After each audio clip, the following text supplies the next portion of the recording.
Welcome, everyone. Thank you for taking the time out of your day to join us for today's Movement Think Masterclass.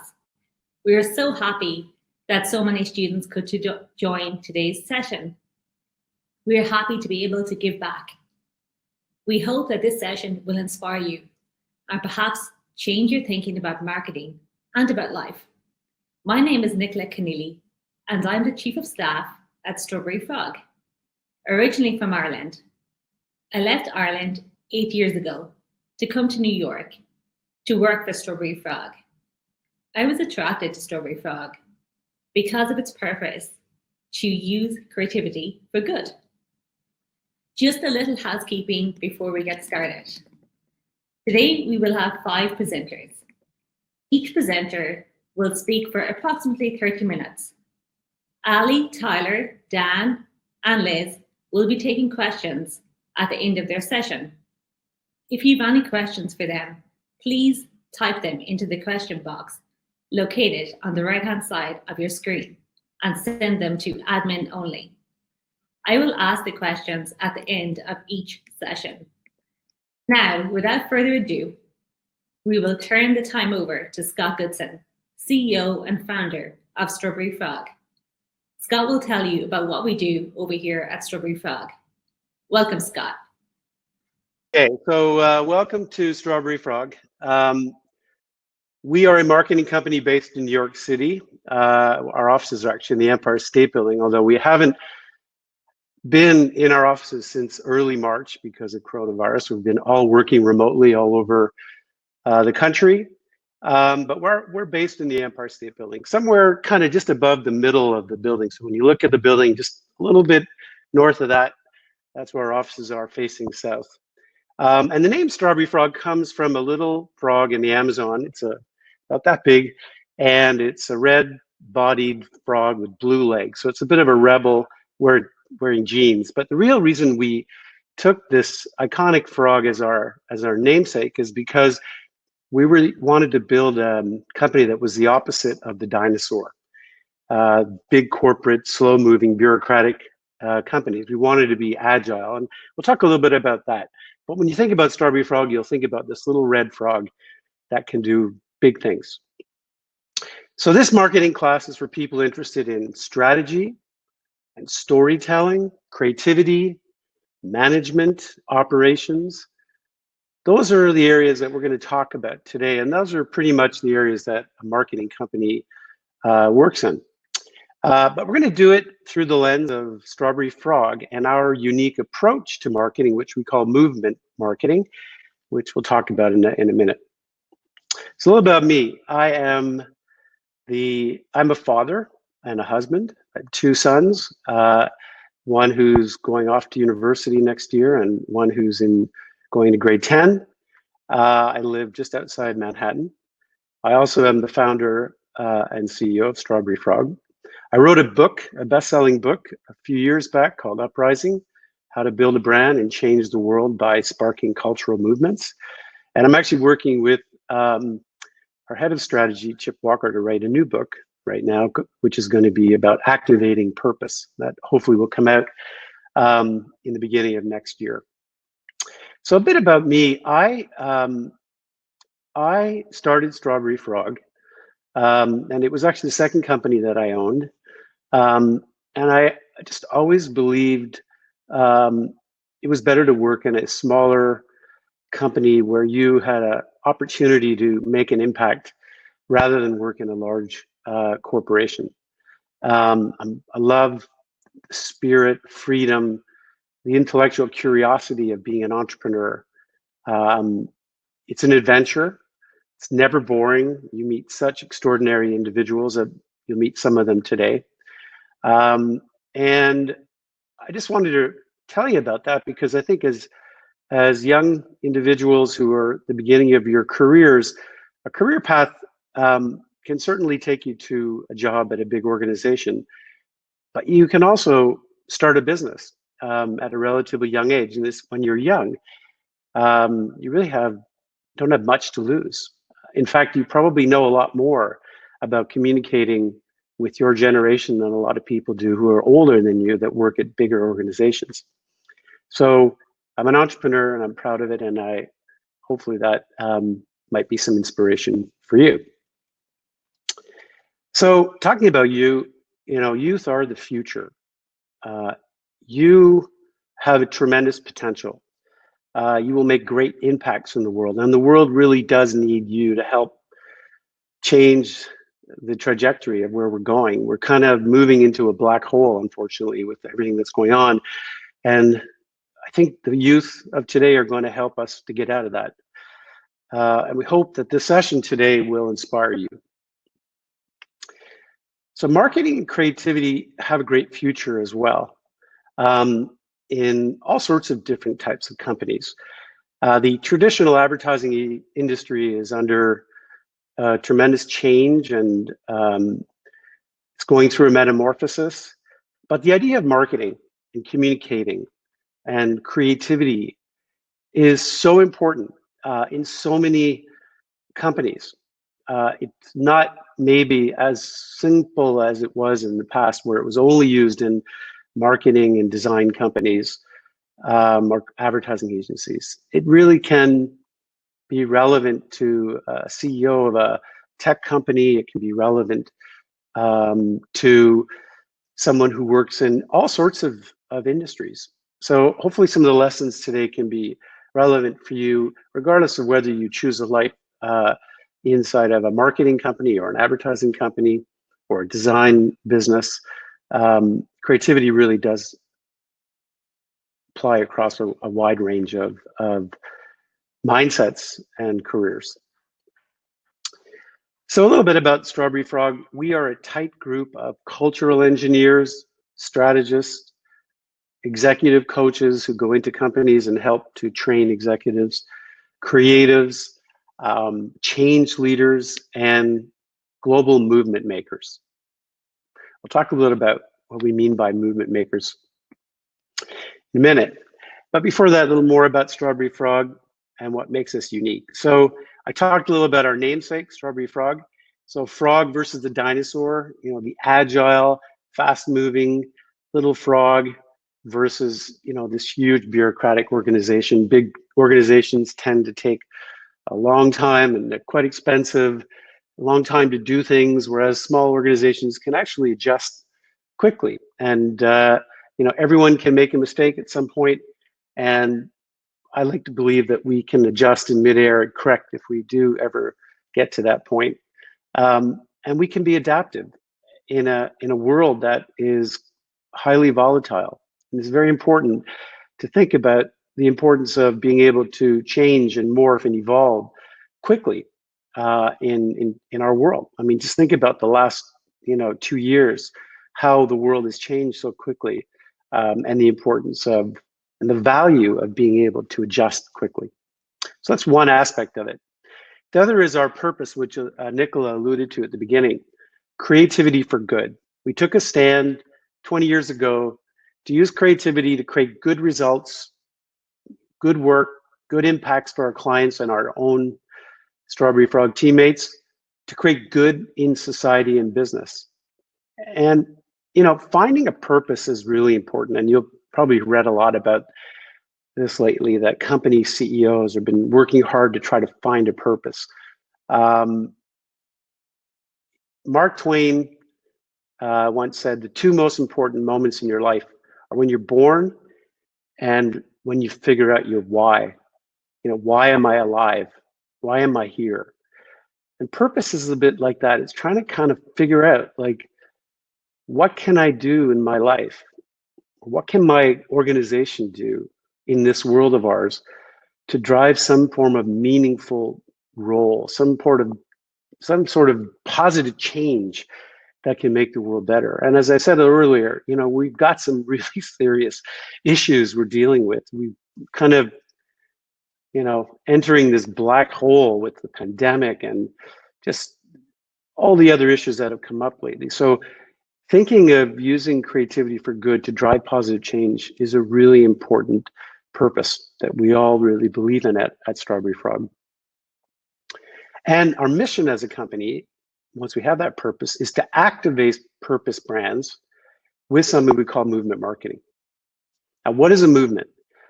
A movement isn't something obviously that came out of the business world. It came out of social movements. And I'm sure many of you who have either been a part of a social movement or may know about a social movement.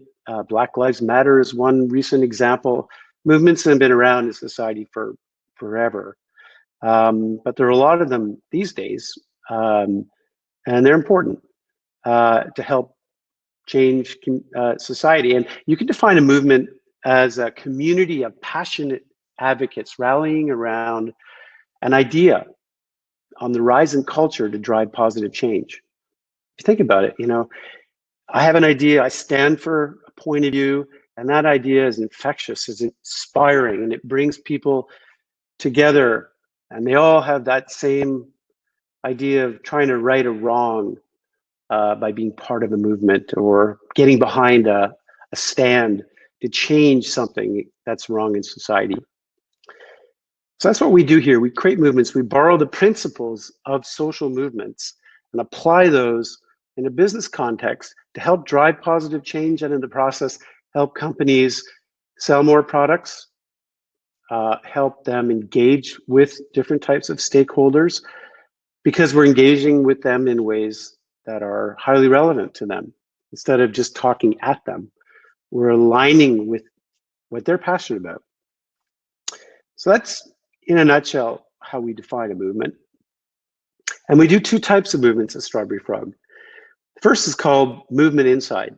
And we work inside companies with CEOs and HR, human resource leaders, and other people inside the company to transform the company or to change the behaviors of employees by creating a movement inside the organization. In the old days, CEOs would say, you need to do this. And people would say, yes, sir, and do it. Or yes, ma'am. But in today's world, it doesn't work that way. It's a peer-to-peer world. So leaders have to build trust and creativity and motivation inside their organizations. And the best way to do that is through a movement. And then externally, we have another product we sell, which is called Movement Outside.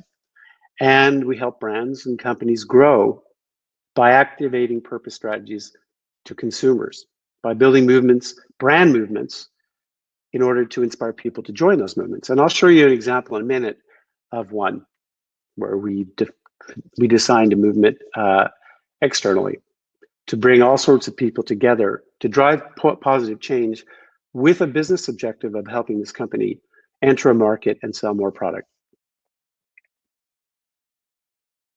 These are some of the examples of iconic brands that we work with at Strawberry Frog, everything from financial brands such as Truist, Procter & Gamble, to Walmart, Google, Emirates, all sorts of categories, airlines, banks, technology companies, fast-moving consumer goods, alcohol brands, and so forth.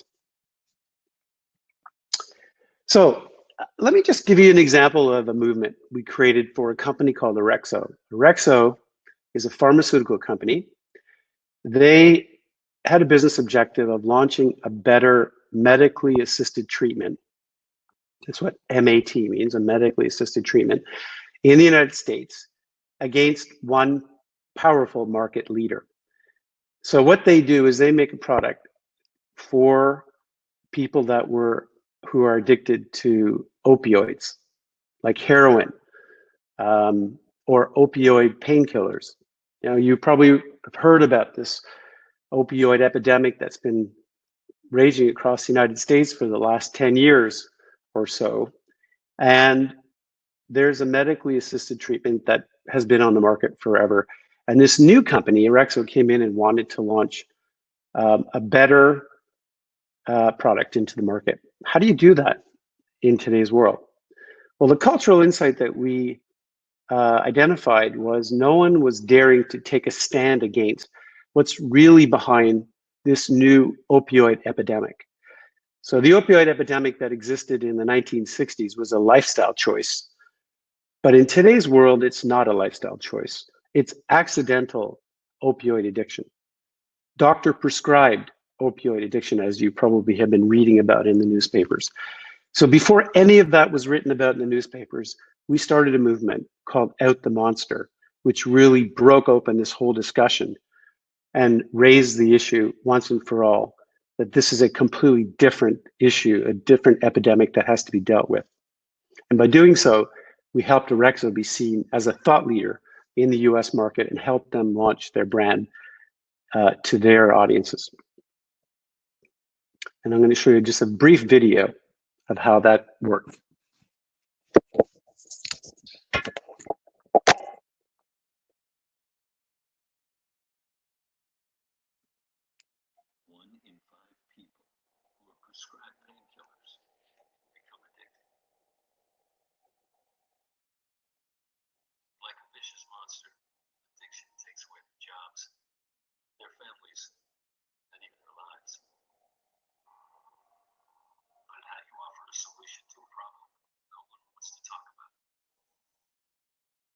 Without the monster, we set out to erase the stigma of accidental addiction. Hello. I have been watching you. I am always watching. A 2-minute unbranded film introduced the idea of addiction as a monster, a grotesque nightmare that ruined lives and killed thousands. Viewers were directed to outthemonster.com. The site invited people to show support for the monster's victims through social media.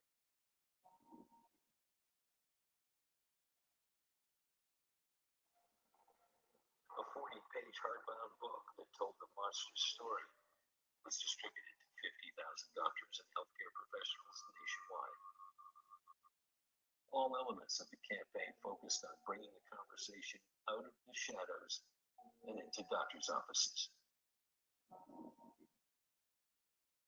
The monster's victims aren't weak. They aren't junkies. They just needed help fighting a monster.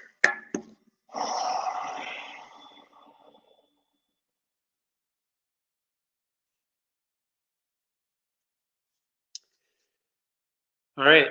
Let me put my speaker back in here. Hello? Can you hear me?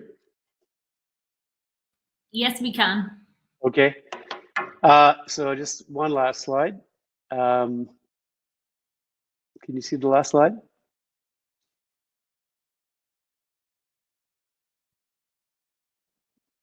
So, so that's the example of a movement. So how do we come up with these insights?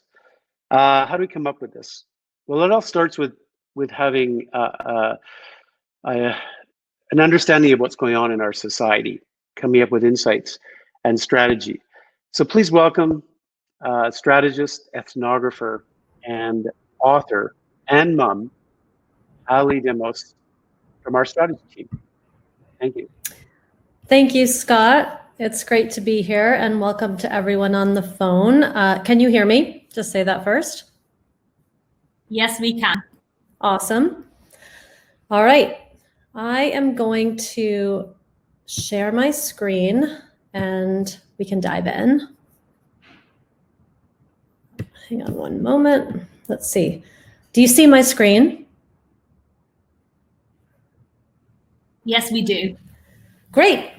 So I wanted to just introduce myself a bit through the numbers, collecting a few somewhat odd but distinctive facts about me. I have 2 anthropology degrees, one undergrad and one master's degree. And I would just say to anyone out there considering degree programs and fields, anthropology is a fantastic preparation for marketing, but it's also a great preparation for other pursuits, including academic ones.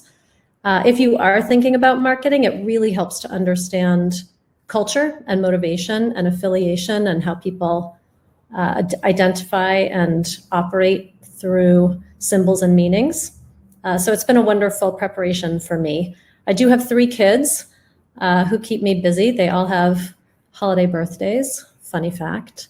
I've been 24 years in Brooklyn, which I think is the best borough, but don't want to start any arguments. Anyway, I have no regrets and love this region and this neighborhood endlessly. I'm a bottle cap collector. I have over 2,000 unique caps. You see Brooklyn Lager there on the right of the screen. The order of difficulty in collecting is higher for me because I don't actually drink beer, but I think caps are an amazing condensation of design thinking. It's incredible to me what you can convey on the small surface of a bottle cap, and I think they're beautiful. So always open to donations on that front. I have a dog. I have a laminating machine, which is the best $30 I ever spent. And I've been 20 years in strategic planning, which I have truly loved as a career. And I've been with StrawberryFrog for 10 months. I'm super excited to have joined this team and working on a couple of really fantastic accounts with great clients here. So that's a little bit about me. And I wanted to give you some insight into what we'll be covering in the strategy section today. I'm going to talk first about that word insight, which gets thrown around a lot, and try to give some definition to it so that you'll not only be able to recognize an insight when you see one, but start coming up with them and framing them yourselves. I'll next speak about video ethnography, which is a research approach that I think is an unparalleled insight machine, because as we'll see when we talk about insights, they're not the easiest things to find or create. And I'll close with how to write a creative brief, which you could define as the chief deliverable for someone in my role. Of course, strategists do a lot of different things, but writing a great brief is really a hard thing to do. And I'll offer some pointers on that score as well. Before I dive in, I just want to let everyone know I'm going to try to preserve time at the end to take a couple of questions. So if people would like to submit those to Nicola, I think there's a mechanism to do that, and we'll try to, again, have a few minutes so I can field a couple of those. All right, insights. Let's start with a kind of a definition, and I'm going to read you this quote. Product satisfaction arises less from inherent construction and performance than from consumers' internalized perceptions of personal utility.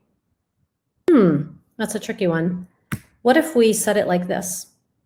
People don't want quarter-inch drills. They want quarter-inch holes. Now, the funny thing about these two statements is that they contain the same meaning, but I would argue that the second one is an insight because a light goes off. A light bulb goes off in your head. It makes you think of something. It flips a perception in your mind, and you think, oh, I'm elevating the conversation to what people actually want. I'm thinking about benefits. I'm thinking from the consumer's point of view, and all of a sudden you get the point. The first quote says the same thing, but God help me, I come away from that with nothing, and it's forgotten moments later. So a lot rests on shaping an insight into a pretty tight, beautiful, glowing little thought that can be easily grasped and easily passed on. We can also talk about the difference between an observation and an insight, because that's a bit confusing. An insight is clear and simple. It should also be a surprise. It should make you see things in a new way. It should often be a game changer, sort of shifting the playing field and shifting your view to a different perspective. It can often be a mashup. Some insights come from transplanting an idea or a theme or an element from one environment into another, and that juxtaposition that's surprising can create a real productive place to go look. And an insight often triggers images and stories. It really makes you think about things you've seen before in a new way, but it also creates imagery that you can build with as you move off of an insight to creative work. What is not an insight? This can also be helpful so that we can push things that aren't insights aside when we're trying to create a really great brief. So facts are not insights. Banking customers dislike checking fees. It's true, it's a fact. It's not an insight. Cliches, also typically not insights. Busy moms need more time for themselves. Again, hugely true, so commonly thought about that it's not ownable, distinctive, surprising, or all that useful. And judgy judgments are also not insights. So texting while driving is selfish and irresponsible. The truth is, editorializing and opinionating doesn't really make something an insight either. And often the weight of that emotional response can sort of get in the way of a deeper perception about a topic or a target or a community. Then there's the issue of how we present insights. I alluded to this earlier in that contrast between a very wordy insight and a nice pithy one.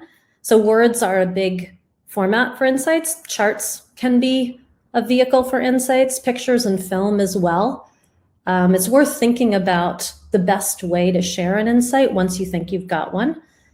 And on the subject of charts, I would just say many charts are dull and hard to find out what the point of them is, hard to read even. So if we want to use charts, let's make those charts matter. And I have a Venn diagram that is one of my all-time favorites that I thought I would share with you today. This one is an attempt to find common ground between three very disparate groups: bank robbers, DJs, and preachers. So on the face of things, these three groups have very little in common. But this Venn diagram attempts to sketch some commonalities. So what do bank robbers and DJs have in common? They say everybody on the floor. What do DJs and preachers have in common? They might say, are you with me? And what do preachers and bank robbers have in common? They may say, give me your money. Now, is there truly a space that all three of these groups share? And that's where we come to put your hands up. So I see this as sort of the Venn diagram to beat all Venn diagrams, but it's a chart you might remember because it really crystallizes some funny but true pieces of captured language that unite these three groups. So if we're going to use charts, let's make them matter, let's make them sticky, and let's really hope that people take away something quite memorable and useful. Now I'm going to transition to talking about video ethnography as an insight machine. I think this is one of the most exciting research tools I know of, and whenever I have a chance to deploy this for a brief, it's a really thrilling moment. It's a chance to actually get inside the world where brands live and breathe and adapt and are adopted and rejected, and really see what's going on in that space. And not to make assumptions about it, but to just observe and learn. One of the things that the video ethnography allows us to do is to go beyond what people say they do and document what they actually do. And what I mean by that is that we are all complicated people with busy and volatile lives. And if all I can do is ask you a direct question about what's important to you or what you value, or what you aspire to, I'll get a narrative kind of up here about values, aspirations, ambitions. And the truth is that my daily life, and probably yours as well, is a kind of oscillation where sometimes we're a lot closer to those values and sometimes we're less close. And if we can observe that as ethnographers and see those gaps between what I say and what I actually do, that can be a very powerful place for a brand to solve problems and market to. So it's not about pointing fingers at people and saying like, oh, you're not very self-aware. You said one thing and you did another. That's not the point. The point is to see that we are all in an interesting state of tension with the things that we're striving for. And that if we can identify that space for brands, again, it's a very fertile and interesting space. So what is ethnography at its core? It's about culture. And culture is another funny word because it can mean a lot of different things. So we can start by defining what ethnography is not. It is not psychology, which is really about individuals. It's not demography, which is about populations. It's not politics or history, which tends to be about nation states. And it's not cool hunting. It's not about trends. And ethnography is really about culture. And why should we care about culture? The biggest reason is that culture is a piece of software that we are all running in our heads always. It shapes our perceptions, our behaviors, our affinities, our values, how we make meaning, how we relate to one another, how we make choices. But if it's unconscious, if it's just in our heads, people can't tell us about it. It's just the system that's running there, helping us navigate the world and make sense of it. And when I say culture, I mean it not with a capital C, but with a lowercase c, because I'm really thinking about subcultures that we all move in and out of, typically in the course of a day, let alone a lifetime. So these could be gendered cultures, life stage cultures, professional cultures, maybe fan cultures or political cultures, and certainly consumer cultures. I would say that some brands are strong enough bearers of meaning in people's lives that they even have branded cultures. Now, how do we discover them? Now that we've established that culture is a really interesting thing to learn about because it governs our choices and our identities and our motivations. The method for ethnography is called participant observation. And that really means being a fly on the wall in the space where your brand or your service or your product is being consumed or adopted or choices are being made in that sector. So it is about say versus do, as I said earlier, but it's also about what people say out loud versus how they're feeling. So in an ethnographic context, we care a lot about whether someone is leaning forward and really excited about what they're telling us or whether they might be leaning back and folding their arms. We look for tensions in a story versus consensus that you might tend to get, let's say, in a focus group. What are the tensions? What are the pain points? What are the workarounds? Things that may not be going as smoothly as people would like. Then there's what people intend to share and how people want to be represented versus what they might reveal in an unguarded moment, what we observe when we're not part of a sort of contrived marketing setting. And then there's what people think they should say or feel and what they actually need. The best example of these differences I can share with you is I had a pitch meeting years ago with the CMO of a brand called Famous Footwear, and that is a Labels for Less chain that has a large footprint in the Midwest of the United States. And I had been told we wanted to do an ethnographic film for this client to really understand their category and their shoppers. And I had been told that the CMO was a guy who did not like $10 words, like ethnography. So I was trying to figure out how to bring this method to life for him and this idea of participant observation and how people say one thing but do another. And he immediately got it. And he said to me, I can't tell you how many focus groups I have attended where women are talking about shoes, telling us that what's important is comfort and price. And I look under the table and I see shoes that are neither comfortable nor cheap. And I thought that was a great example of when consumers are trying to be helpful, if they're in a contrived marketing setting, they're trying to help us as marketers understand what they think we should know. And those are helpful tips. Comfort and price are important, but they are so not the whole story in terms of how people actually navigate that category.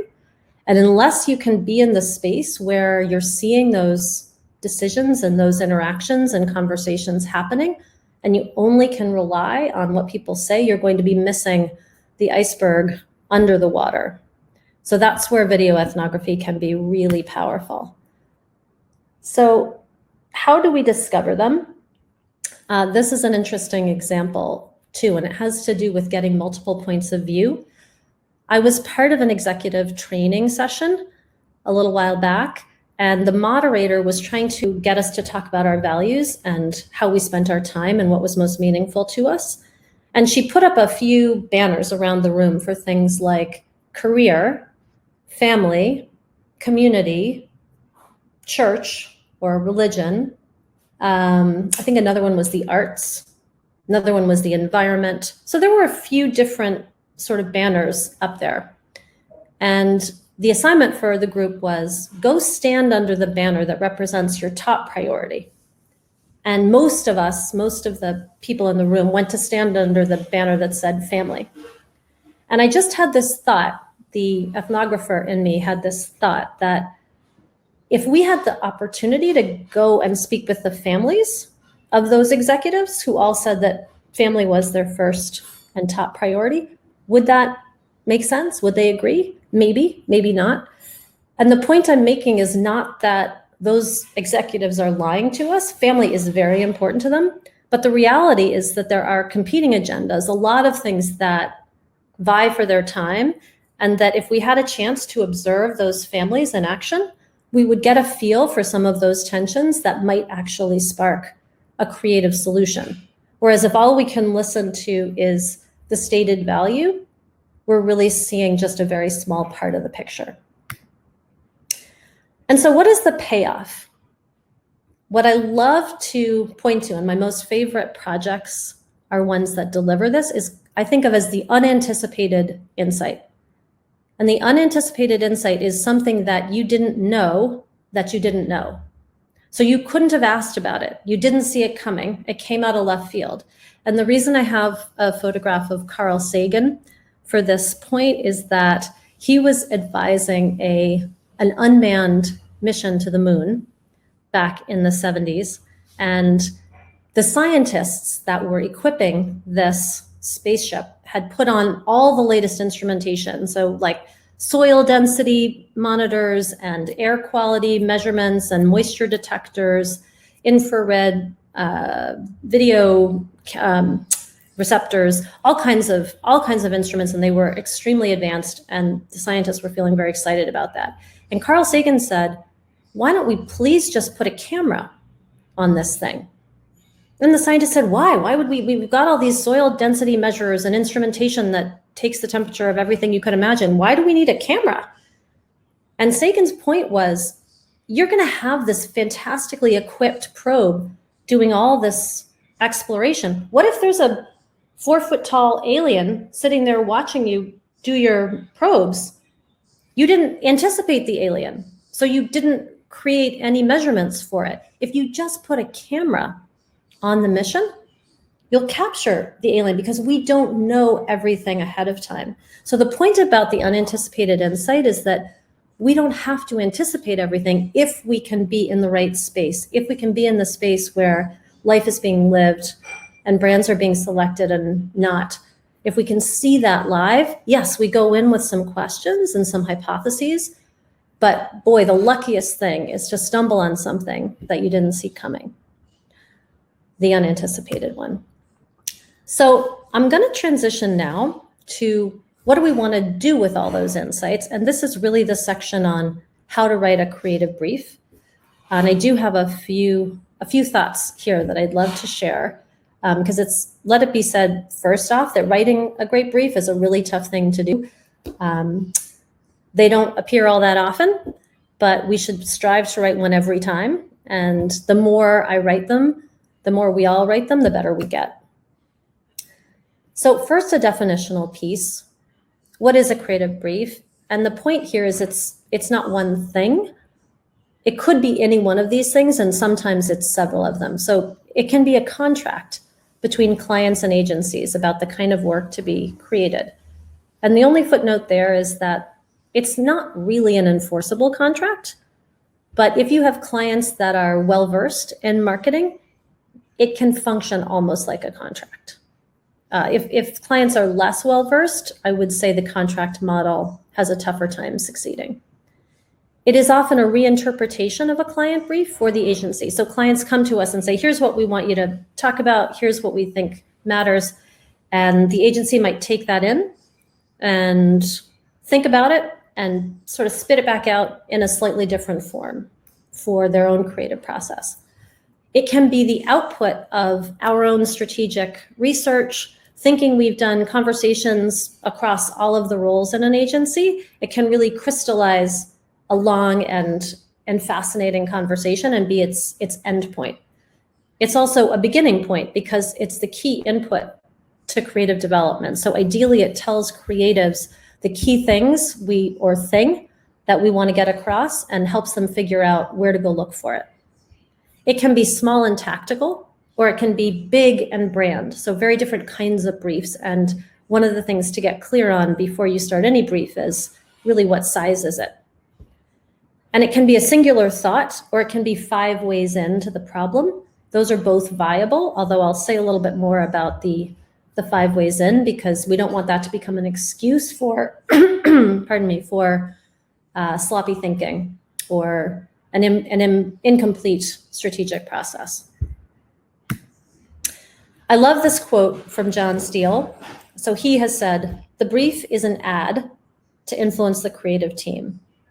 And for all the emergent strategists out there, if you think of the creative team as your audience, the brief really should be an ad that catches their attention, makes them want to work on the project, inspires thinking, stops them in their tracks. I think thinking about it that way is really helpful, and it puts a higher premium on the brief, but it also gives you something to shoot for. This is a quote from Norman Berry, who said, "Give me the freedom of a tight briefing." And this will be familiar to anyone who realizes that it's much harder to write a short letter than it is to write a long letter. It's harder to crystallize a thought around a really tight definition of the problem, but that's the goal. And a tightly defined problem is a great jumping off point and can actually lead to a lot of creative solutions, even though the starting point was really well defined and really precise. This is just a visual, and this might be fairly small in the image on your screens, but this is how a creative sees the brief. And you'll note that there's a lot of copy on this brief that's all been scratched out. And there's one word that's been circled, which says worldwide. So sometimes creatives will be looking at confusing layered briefs with a lot of information, and they don't gel around a thought that really comes into focus as the North Star. And then they'll just pick something on the brief because out of frustration, they can't process it all. They'll just figure out, okay, I'm going to focus on this, and that will set me on a path. But really, our job as strategists is to use the principle of sacrifice to get that brief to a point where it's got a precise focus, it's clear, it's compelling. So what makes a great creative brief? It is precise. It's lean and mean. It should be true. And that's really where that insight comes in. It's got to be grounded in something humanly true. That's also surprising and stimulating. It's got to be stimulating. It's got to be original and a surprising thought. We talked a bit about that when we talked about insights. And it should tell a story. It should be compelling from start to finish. You should be building a case, creating some momentum. Each thought should be connected to the one before it and to the one that comes after. Those are all qualities of great briefs. What makes a bad creative brief? A brief that is ambiguous or unclear, that has too many thoughts in it, lacks a clear focus. Maybe a brief that has unrealistic expectations. A brief that has all those negative qualities might also be, it might lead us to use creative development to clarify the brief because we're not really guiding creatives. We may have to wait until the work comes back and say, oh, not that, this, but we weren't careful enough in our strategy to say that up front. That can be very inefficient. I would also note that sharp objectives go a long way, really thinking hard about what the goal of the marketing is. And I have 3 examples here. When the insurance broker knocks, keep the door open. If that's your objective, you have a really good focus for the brief. You know what you're trying to do with the communications. Another one might be reach past Lipton to find the specialty tea on the shelf. Okay, I'm picturing point of purchase. I see what's happening in that environment, and I know what I have to motivate. Or the third, get your mortgage settled before you find your house. So that's really looking at the buyer's journey and picking a particular moment in that cadence to focus on and to shift people's perceptions about how they should approach it. If you have a really sharp objective, it can really help tie the brief together and lead you to the insight that you need. Also, it's important to remember the how. How is this communication, the resulting marketing assets that you're asking creatives to make? How will they do what they need to do? How will they accomplish that objective? Will the advertising shock? Will it engage people? Are we recruiting people to join us, say in a movement? Are we educating people because there's a lot of confusion in the category? Are we inviting trial? That's a very different brief. I'm trying to get someone to actually try a product. Is the goal to create a new voice for the brand, an entirely different kind of brief? Will it change perceptions about who the product is for? That can be a big one, and sometimes a brand or a product has been in a category for a long time and really wants to shift its focus in terms of a target. That's a whole other kind of a brief. So getting really clear about the how. I love to think of, if you look at those verbs in the first line there, I think of these as power verbs. And sometimes if you can just crystallize in your own mind, what's the power verb that animates this brief? Is it to recruit, to educate, to entertain? Is it to stimulate? Is it to provoke? What am I actually trying to do? And what's the verb that captures that? That can be a really clarifying piece. Another key is to empathize with your audience. This is a quote from Steve Henry. Define the target market so that you like and respect it. And this is big. It's hard to overstate this. And I think one of the drawbacks of traditional market research formats like focus groups is sometimes because you have that one-way mirror and you have clients and agency people sitting behind the glass and you have consumers or business targets sitting in the focus group room, it's very easy to start poking fun. And that to me has kind of broken your stride in terms of how you want to approach this. You really want to empathize with the people you're trying to market to, understand what they care about, understand how they think, so that you can help them and influence them and persuade them in a language and in a style that they resonate with. You'll find that ideas flow much more smoothly when you approach it this way. I'm going to close on what skills does a planner need? And these, again, are borrowed from John Steele. I think he's done a great job figuring out some of the core elements that make for strong strategy. And the first one is that if you think of a planner's job as one making ideas happen, not necessarily having those ideas themselves. And that's obviously there's a relational model in there because you're making ideas happen for other people. And you're partnering with them on that path, but you may not be having the ideas yourself. I thought that was a very interesting and clarifying piece. The second skill is to spend more time listening than talking. This obviously relates to the bit about video ethnography that I spoke about earlier, because very much of that is observation. So you might be in conversation with consumers, and again, leaning into the listening. Certainly with clients, a good listener for a client goes a long way. And even with other agency team members, understanding where those perspectives are and where people's heads are at. And the third attribute is a chameleon-like quality that allows the planner to relate to a large and diverse group of people. So planners typically should be able to find a common ground or a way of connecting with a lot of different folks. And those include business contacts, but also in the world of the brand and the sector and the category that the account is in, and to really be an observer that adapts and has an empathic relationship with all of those disparate people.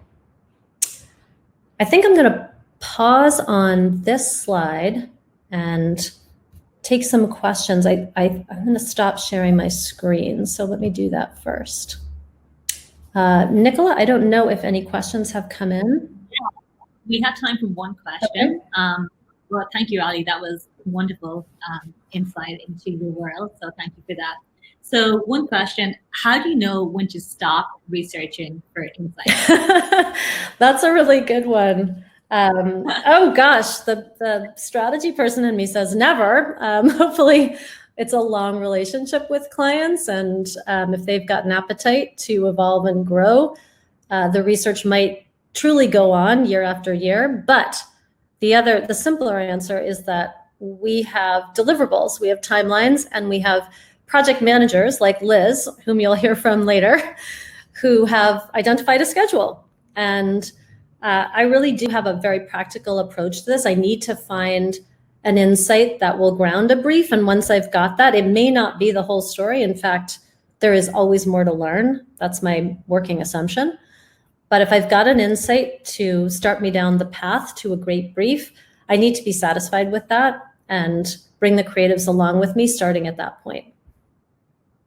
And with that, I know our next speaker will be Tyler.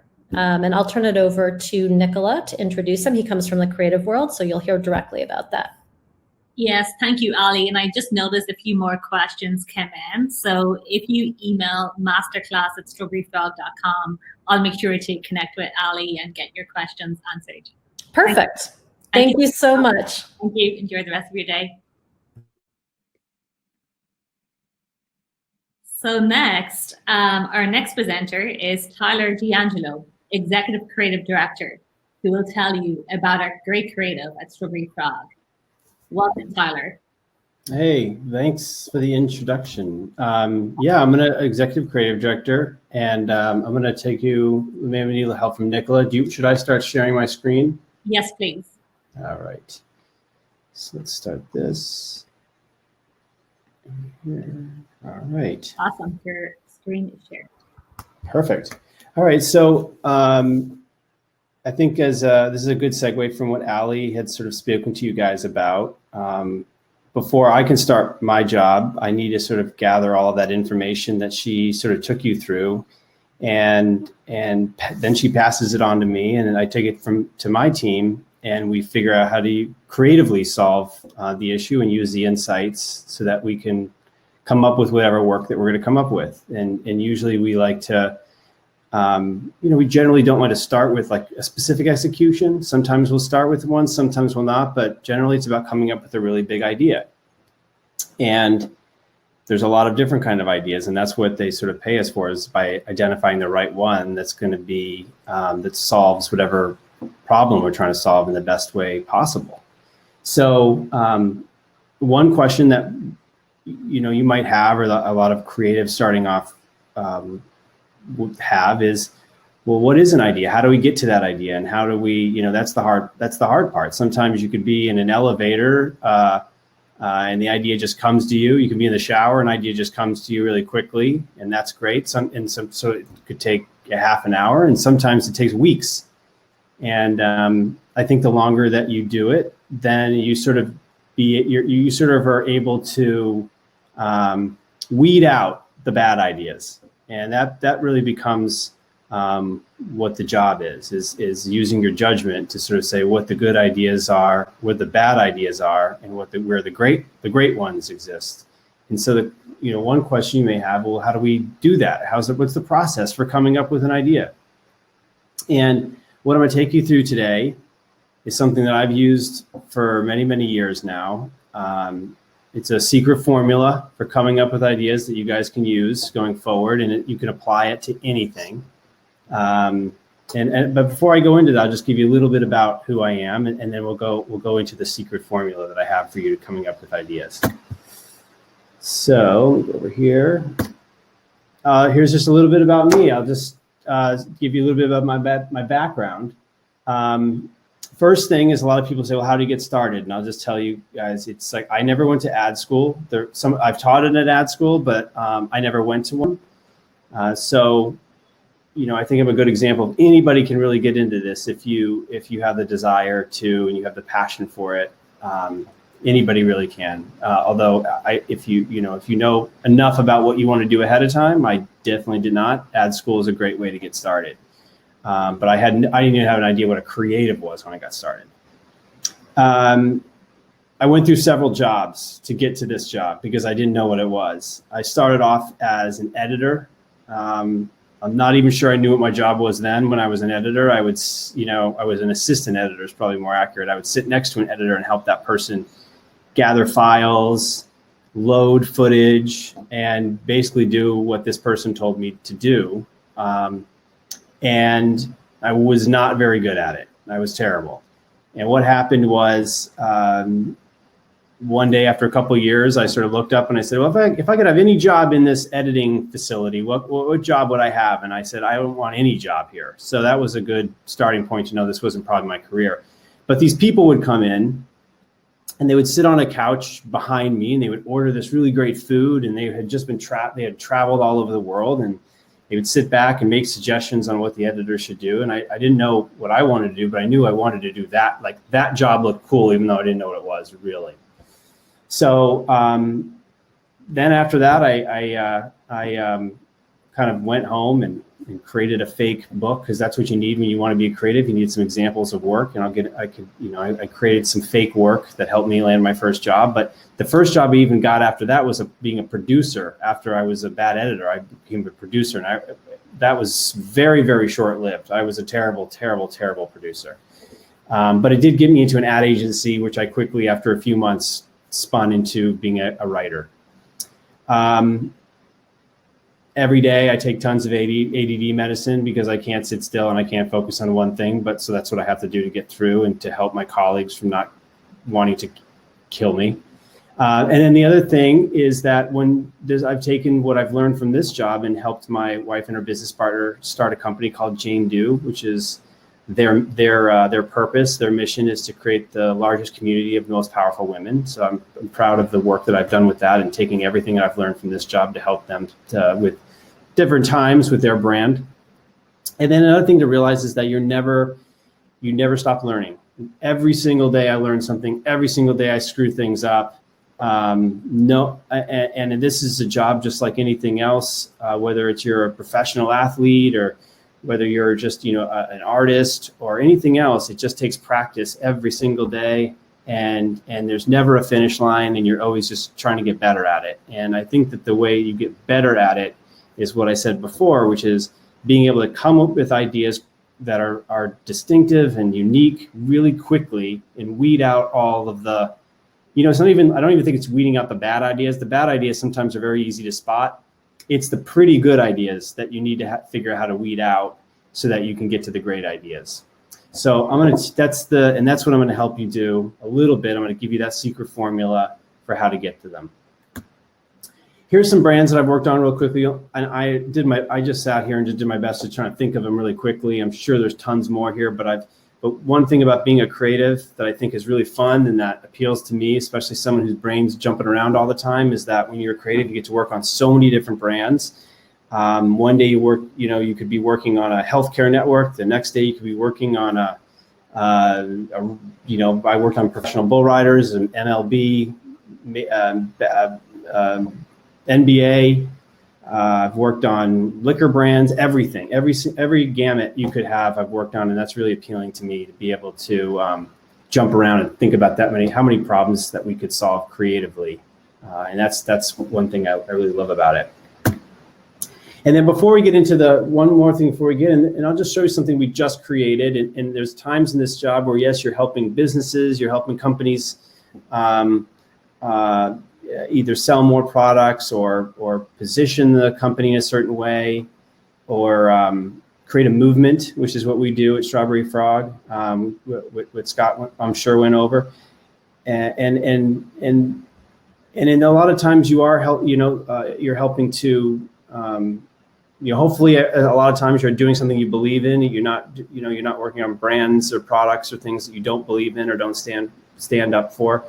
But there is also times where you get to create work that you hope really has a lot of brings some positivity in the world, even if it's just a little bit. And so this is something we just finished that I'm proud of, and that I just wanted to share with you guys, so you can sort of see something that was very recent. I think this only went out last week, and that's just a way we can sort of get started. So I'll play this video.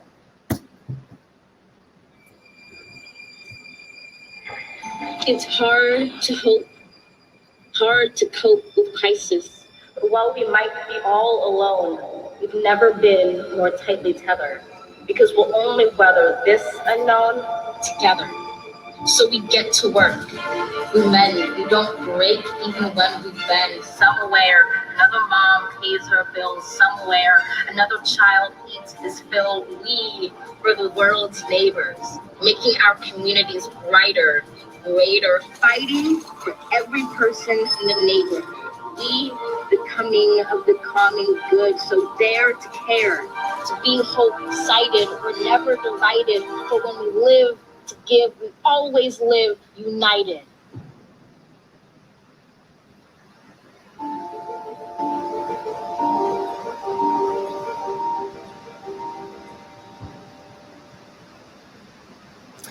So that was just a piece of work that we just did, and obviously a message about unity and people being on the same page, and delivered by this amazingly intelligent woman, Amanda Gorman, who wrote that poem. And then we built a story around that of people from all different walks of life, from all over the place, all unified with one message, and all listening to her words at the same time. And one thing about that was really fun about creating it, or challenging, I should say, challenging about creating that, is you'll notice that we just shot that very recently. But we filmed it for real, which is, there's been some challenges given the COVID situation and how you would do that. So the way that we solved that problem with this is that we shot this in New Zealand, and now we couldn't go to New Zealand to go shoot it. So we worked with a team live and in real time with software and technology, where I could see through the camera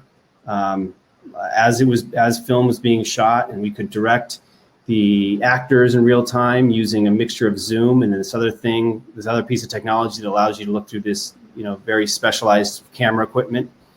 And it all sort of orchestrated over the course of 3 days, in very, very late and early mornings, because New Zealand is not in very different time zone than we are.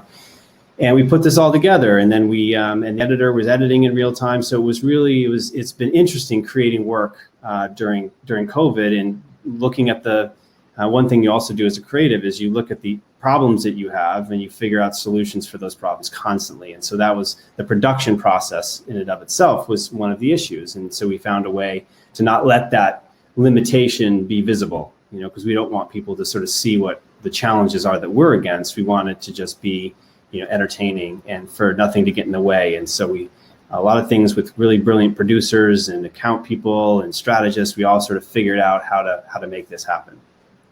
And so now I'm going to start. I will give you a little bit of a way for that you guys could sort of see when you're coming up with ideas, if you have a good one, a great one, or maybe not such a great one. And this is the secret formula. Now I'll tell you up front, this formula is very easy to understand, and it will take a lifetime to master. And some of this, and I'll give you some reading, some of this that I learned through a book called Hey Whipple Squeeze This, and it's by Luke Sullivan. It's a really great book I recommend for any creative getting started. It had a big impact on me. And this is something that I shaped a little bit. I don't think it's exactly the way that it's in the book. I even can't remember, but this is something that I follow every single day, and I use to judge and to give feedback on all the work that I do. So the first part is simplicity. I'd say this is one of the hardest ones to get, and you wouldn't think it would be, but being simple is very, very hard. And what you'll find is that when, some like Allie would give me a brief, and she'll say, well, here's all the things that we've got to do, and what should we, what creatively, how do we solve this? That, your instinct first is to sort of load up your idea with a lot of different things that we could do. And the issue is it could become confusing. And that's the I would say one of the biggest barriers of any good creative idea is being too confusing, or is trying to say too much. And what's really hard is weeding out all the stuff besides just what you need, and then executing that really, really well. Being simple is a good one to sort of look at. Being single-minded is a really, that's really important, especially when you're in advertising format. You don't, versus entertainment. Entertainment, you may have 30 minutes, you may have 2.5 hours, you may have 5 minutes. In this case, you have 30 seconds. You've got to be very, very simple. And I would also say, like I said in the beginning, this formula does work not just for advertising. It works for almost any number of creative outlets, even music, even a song. If you think of some of the songs, your favorite songs, I bet they stick to this formula. That they're and the first one is simple. So I'll show you I'll show you the spot. There's probably better spots than this, but this is my humor a little bit. Something we did for Crunch Gym, and it is incredibly just a simple idea here.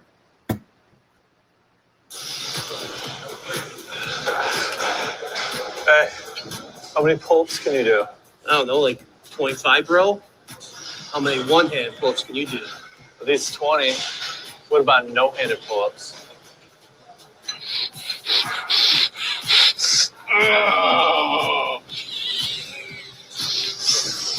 Ooh. Nice.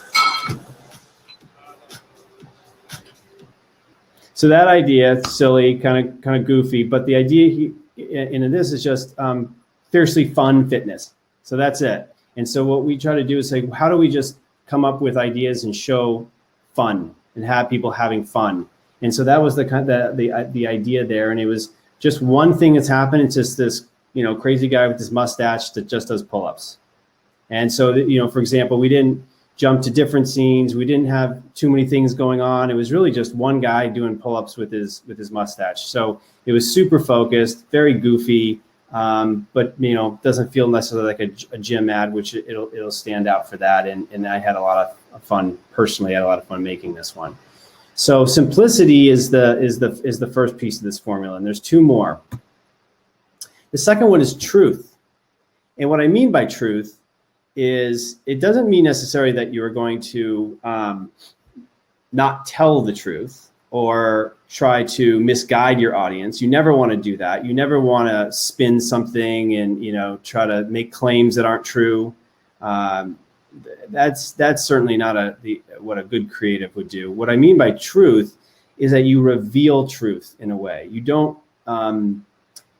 portray something that's untrue just for the sake of making a sale. And so and we'll come back to this in a minute, but here's an example of what I mean by that. If you're doing an ad with spinach, let's say it's spinach for a grocery store, and you've got a little kid in the ad. A bad ad would show a kid just eating up spinach and super happy like it's ice cream, and turn to the camera and being like, this is the best brand, and I love my, because that's not true. That's not, kids don't sure there's could be an example of 2 or 3 kids that love spinach, but just overall that's not a truth, and it's sort of a forced thing that sort of is shilly, and I think you'd have a lot of people rolling their eyes, if you showed some kid gobbling up spinach just for the sake to say that it, at this brand we have the best version of it. That's untrue, and I think that that's using a false truth. Also, with truth is just uncovering, and I'll show you in this example. It's uncovering a reality, or it's uncovering a situation that you may not think of, and it really has a big impact on people. And so, revealing truth, revealing what's there, and often sometimes that's where the idea lies. It's like right in front of you, and you just sort of peel back what exists, and you just reframe it. Show people what's really going on and just do it in a way that's unique. And so that's what we did here. We did this recently at the very beginning of COVID. This is for a hospital network. And I think coincidentally, I'm going to show you 2 hospital network ads. And this one was the first production that we did. I talked about the one we just did where we had to go to New Zealand. This one, we were actually on location in a hospital with hospital workers. And I was doing it. I was directing remote, and we had a photographer in full gear, being safe during the whole situation. But we felt like it was much more important to do it this way because it was the most powerful way of getting the truth revealed than to try to do it over Zoom or try to use footage we found on social media, those kind of things. So it was really important us to reveal the truth in the most impactful way we could. So this is how we revealed truth in this ad.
Okay. So that had a lot more, certainly is such a different feel from the goofy one we saw before with the mustache. And that's another piece that I love being a creative, is that you can really, you know, if you're flexible in terms of how, you don't have to speak from one voice. You know, you should be able to go pivot depending on what the problem is that you're solving and how you want to solve it and how you want to deliver that message. So the first one's about simplicity and this one's about truth. And the next one is going to be about tension. And this is one of my favorite ones. Tension, you know, this one can often get overlooked, and it has to do with storytelling, and it has to do with interest, you know, keeping someone's attention.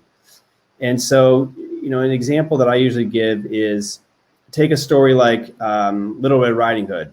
And if you remove the tension, you remove the big bad wolf, you are left with a pretty bad story that no one is going to remember or really make any deal of or care about, which is, you know, a little girl goes through the forest, gets to her grandmother's house, and they have pie to, you know, lunch. That there was no story, you know, there's no story arc, there is no resolution, there is nothing. And I think that in advertising, in our attempt to make always create a world that's perfect and that is positions the brand the right way, you'll sometimes lose it. And you want to make sure never to lose just a little piece of tension. It doesn't have to be negative tension. It just has to be something to be solved, something to overcome, even if it's in the slight, something to make you pay attention and to stick with the story. You just need that. So I think that this one certainly has tension. It's an exaggerated example of it, but I'll show you. This is actually for the same hospital network of the spot that we just saw.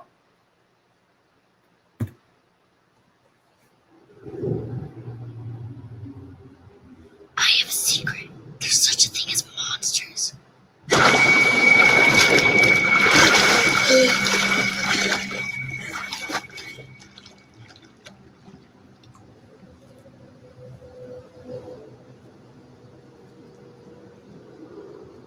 Even if the monsters come,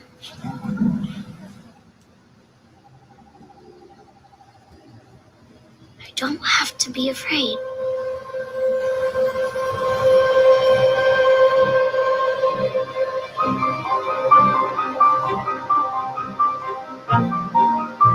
Because the monsters will never win. No matter how scary they are, there will be someone right here with me.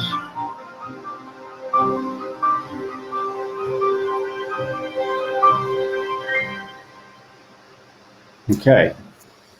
So those are the three. That's your magic, your secret formula right now. And I'm going to give you guys, it's not a quiz, but this is going to be the easiest quiz you've ever seen.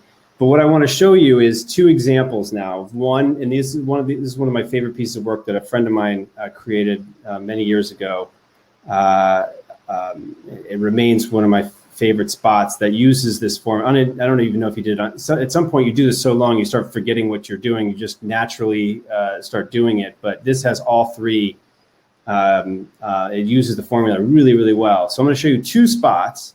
And we're just talking about TV right now, but this really applies to anything. I'm doing a TV just because of this format that we're talking, you know, that I'm talking to you in is better conveyed by television or content. Television is just a ubiquitous term. I'm just using that for any video-based content. But you can use it for any number of experiential ideas, radio, like I said, music. It can more integrated, longer-term kind of content ideas. So it really can be used for anything. But let's just see it at work. Another example of all three coming together really, really well. So there's two ads here, and I'm not picking on either one of them, but I'm going to show you one that it definitely does. And again, both of these ads are solving the exact same objective. They both have. If you want to say there was a brief, let's just say they both have the exact same brief, and we'll see what the difference is. So here's the first. We did it again. We're still the lowest. Food for Less does it again. Comparing national name brands and item for item, the totals tell it all. Tracy Food for Less was 17% lower than Albertsons and 19% lower than Safeway. Nobody can save you money like Tracy Food for Less. And the tapes prove it again. Food for Less, where the quality's in our food and the value's in our name. Quality is in our food, food for less. The values in our name. And I hope you guys aren't going to be humming that little jingle there for too long. But I don't want to pick on Tracy. Fine ad, good. I think I remember that she that Tracy's Food for Less is less than Albertsons and Safeway. That's great. But then let's look at another one that definitely did not have any tension. Tracy's just pumped the entire time. Everybody in that ad is pumped the entire time. There's really no truth. Like, it's not really about, is it really 17% less? I don't know. I don't know if it matters. And by the way, we did not do that ad. I hope it was apparent. And actually, these both are very old, predate anything recent. This is stuff some friends. This other one I'm about to show you was from also a long time ago. So here's the other one. Again, now it's going to use the formula. And it's one of my favorites. Okay, Abby, take a bite of the national brand spinach. Ugh. Good. Now take a bite of the Meyer brand spinach.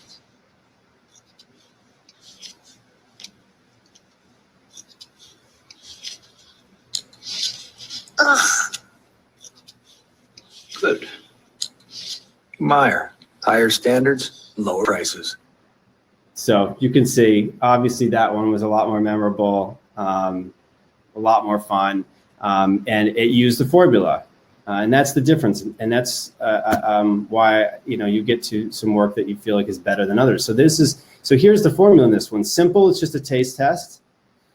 Truth, like I said before earlier, kids hate spinach. Let's just stick with that as a truth right now. Don't show that, if in the second one, it would have gone to a really bad place if the second one, she said, oh, this one's yummy. And then the tension is that, let's have this little girl is eating something she doesn't like. And she's sort of in this like really strange kind of testing place, so there's a little bit of tension in there. And so I think that's what helps make it a lot better piece of creative, something more you can be proud of, and something people will, more importantly, they will remember. So here's just a really quick one again of that same thing. Here's the one on the left. Which one of these three kids is wearing Fisher-Price anti-slip roller skates? And then the reason I'm showing this is sometimes 2 out of 3 works. I don't know that this one has truth, but it is very simple, and the tension is obvious that the 2 other kids are sort of on their butt. And versus this thing where you have all of these proof points in here, and that does it really matter? Who cares with all these things, whether they're better slip, 3-wheel, versatile, whatever that is saying to me. I'm never going to remember that, but I will remember this. And then the very last, before I wrap up, also what's worked really well for me in my career is always to entertain. There was a guy that I worked for years and years ago named Cliff Freeman, and he would always say, entertainment sells, and he drilled this into my head as a young creative, and I've used it throughout my career to say, always make sure, how am I entertaining? Would I want to watch this? Would my friends want to watch this? I don't want to waste people's time. I want to get some emotion out of them. I want them to love it or hate it or have some amount of emotion they're getting from it. So if I was to add a fourth one to the formula, I don't think you really have to add as a fourth piece. I think it's really the truth, the tension that we went through, the simple truth and tension. But entertaining is also really important. So I'll leave you with this. This is something that we did at Strawberry Frog a couple years ago during the Olympics, and I'll leave you with this before we go to questions.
starts.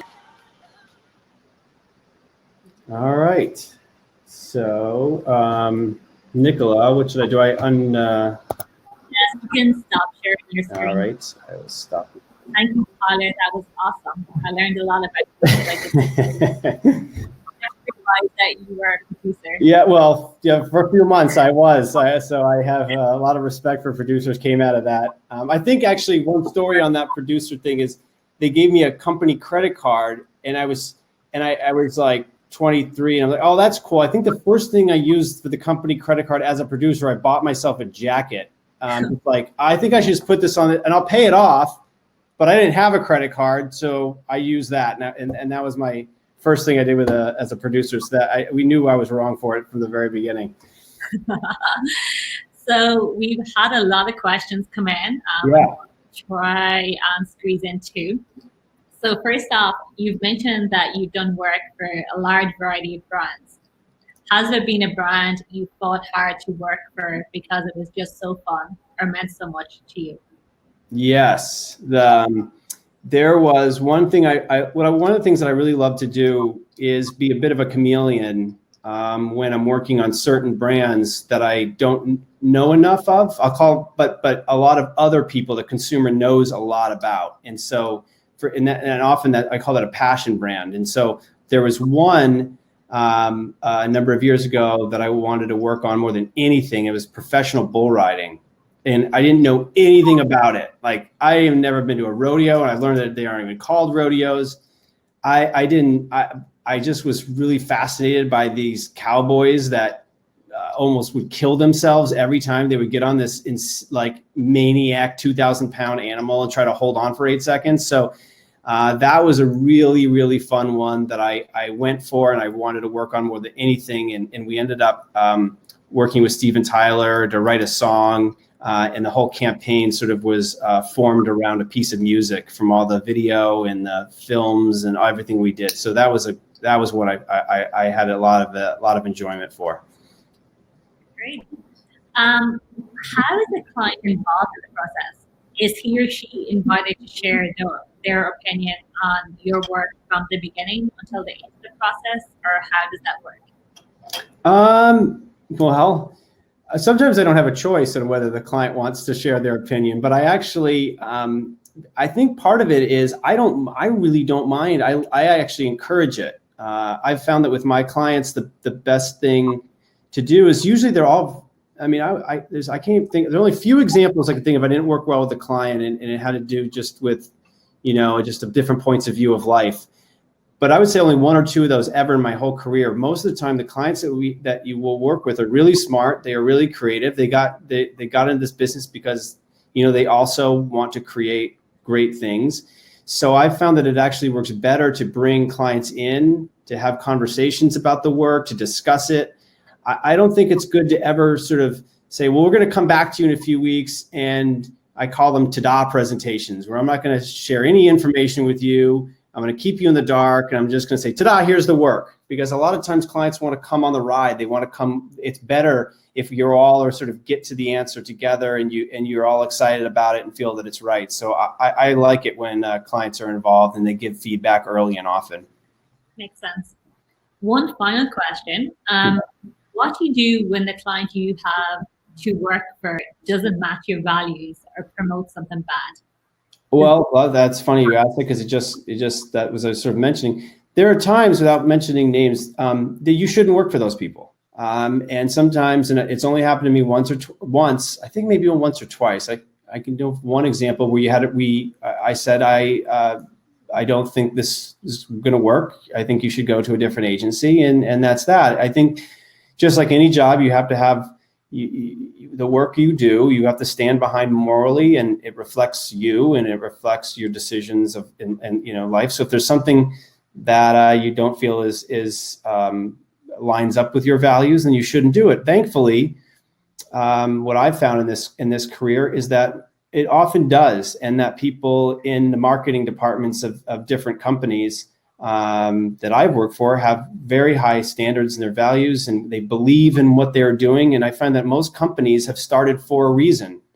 And a lot of times with Strawberry Frog, what we do is when we create movements, is that there is usually a higher value, a higher purpose of why, and we try to uncover that. And a lot of times the work that we create at this company does have, like the United Way example, and even the SunTrust example from a very large extent, without getting into it, about helping with financial confidence, that the work we are doing is for the greater good. And that's what I'm really proud of that, especially being at Strawberry Frog, is that many of the work that we do is for the greater good. And I stand behind it, as well as the teams and the people you work alongside feel really good about what they're doing. So. Great. Well, thank you so much, Connor, for taking time out of your busy schedule to join us today. Yeah, of course. And please email with any questions afterwards to the email that Nicola gave out. Yeah, absolutely. There are a lot of questions, so I will be putting time on your calendar. All right. Sounds good. Thanks, everybody. Bye. Bye, Tyler.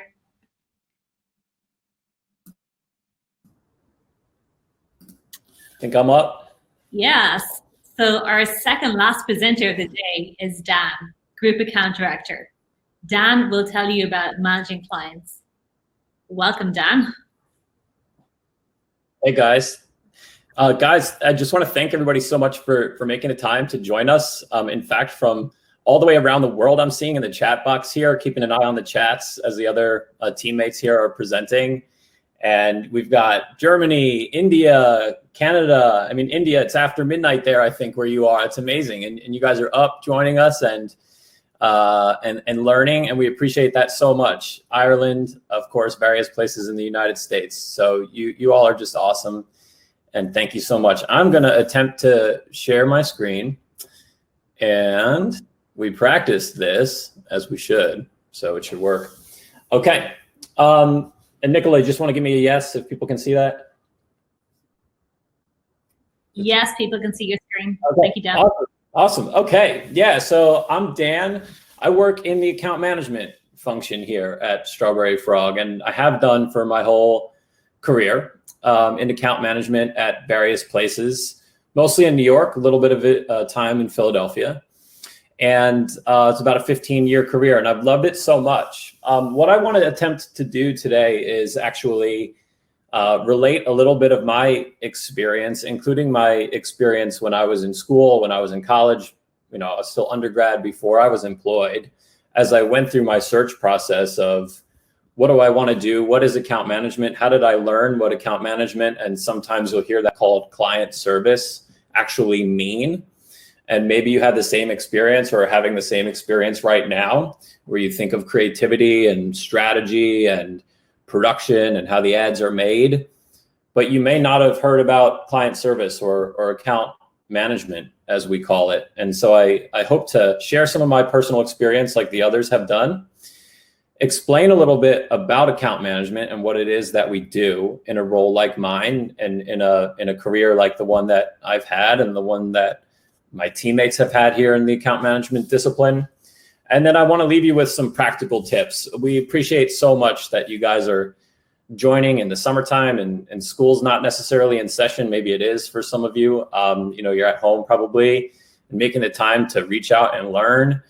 And that's amazing. And so we want to give you some practical tips too. I want to share towards the end.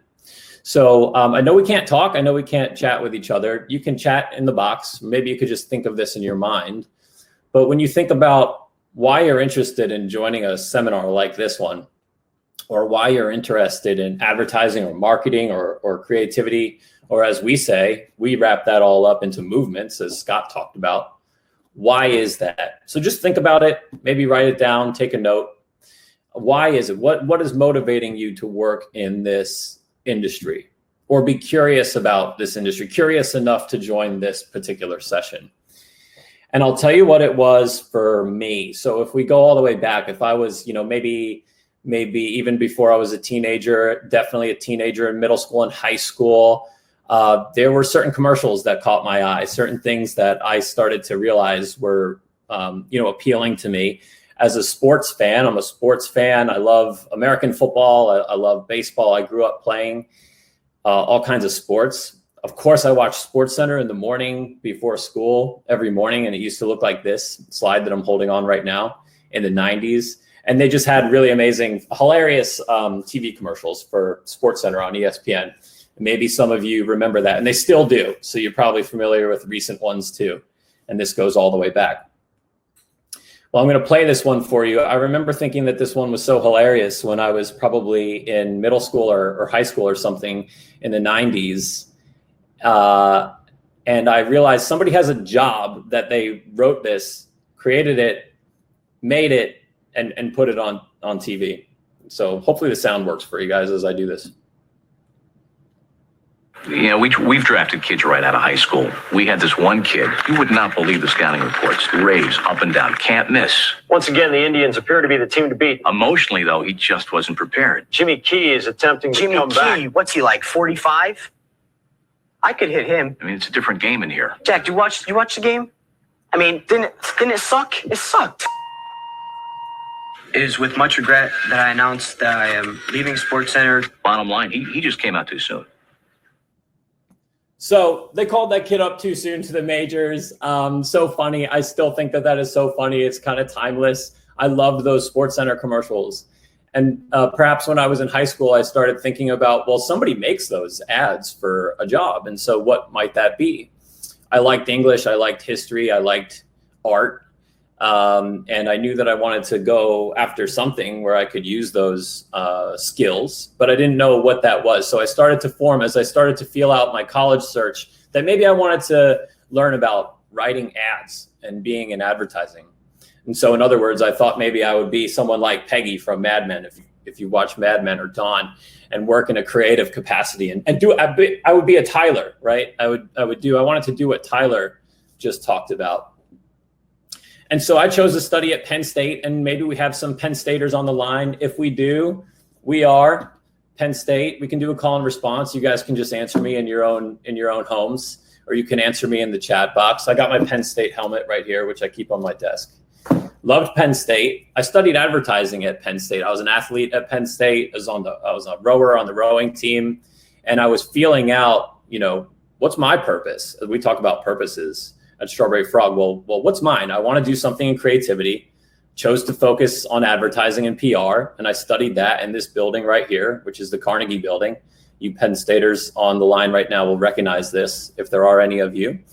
And I studied advertising and PR, thinking that I would be a creative.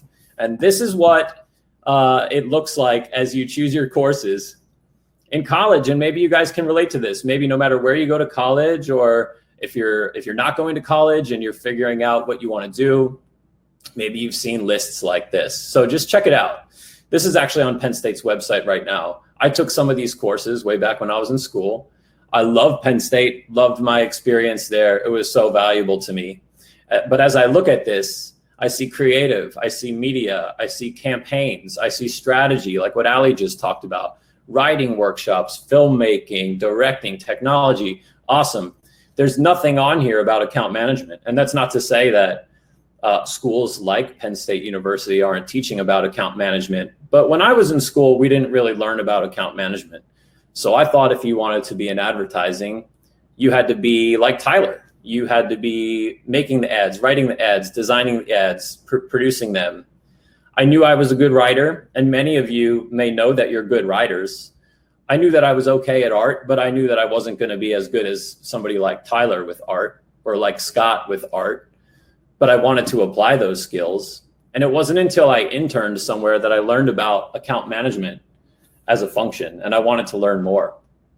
So, although I wish we could talk, and there's a few hundred of you on the line right now, I think we'll leave it to either do a poll, if we could set one up on the chat bar or something like that, or again, just kind of write it down or think to yourself, have you heard about account management, or have you heard about client services as it relates to advertising and marketing and movements? Account management is something that, you could work at an insurance agency and be an account manager, but as it relates to what we're talking about today, have you heard about account management?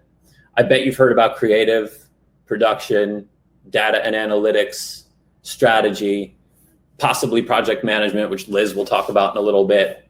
If you're like me, you hadn't heard enough about account management to know that you might be good at it. So if you studied advertising, or maybe you're just interested enough in the industry, you've probably read or heard about Ogilvy on Advertising, a famous book which David Ogilvy wrote. I used to work at Ogilvy. That's where I started my career. I have it here You've probably seen that. It's prerequisite reading. It's required reading for a lot of courses. And there's a funny section in there where David Ogilvy writes about being an account executive. And he goes through different positions at the agency like we're doing today. And he talks about what it is to be an account executive. And he highlights a conversation between some people on a plane that goes something like this. One person says, "What business are you in?" And the account management person says, "Well, I'm an account executive at an ad agency." "Oh, so you write the ads?" "No, the copywriters do that." "Well, that must be a fun job. So you do the research?" "No, we have research people. We have strategists like Allie for that." "So do you bring in the new clients?" "No, that's not my job either. We have new business people for that." "You do the marketing for the clients?" "No, the clients are marketers. They do it themselves." "So are you in management?" "No, not exactly, but someday I will be." And so what do you actually do in account management? And this is a question that I get a lot, and I get a lot as I talk to students or people who don't really know much about advertising movements, what we do in marketing. Well, what is account management? I can understand what the other departments are. And you may have the same questions, and I hope to answer some of that for you today. As I learned more about it, and as I started my career, I thought of it this way. And I think I had a mentor who taught me it this way. The different departments at an agency could be like the ends on this spider web that I'm showing you here. So you might have a finance team, a creative team, a production team, data, analysts, strategy, and account management can be at the center of all of those things. You will end up touching all of them. And that started to become really appealing to me. Why? Because I didn't think that I would excel at any of those other departments, or perhaps at the time I wasn't interested enough in any of those other departments, but I knew that I could be a good hybrid sort of person. I knew I could work with other people. I like to work in teams. You probably do group projects at school, and I was good in groups. I could work in teams. I was into sports. I was on a sports team. I could do team related stuff, and I knew that I could lead, but I didn't want to specialize in any of those areas on the outside of the spider web.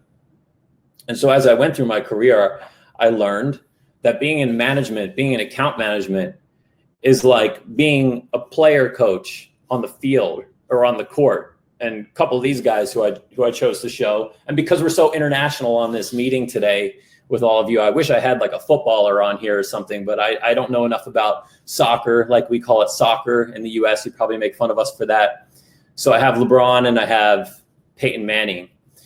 And what they do in their job is they're very involved. They're involved in the process. They've got the ball in their hands, but they know how to lead and they know how to empower other people. You see them both.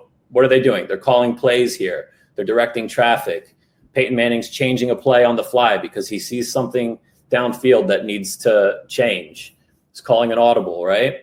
He was famous for doing that. These guys are famous for being involved and having their hands dirty, being leaders, and motivating others and getting the best out of others. And I think that what we do in account management is very much like that, where you don't have to be the best writer or the best designer or the best strategist or the best director, or you don't have to be that into data. You have to understand all of these things, and you have to understand how to optimize your team.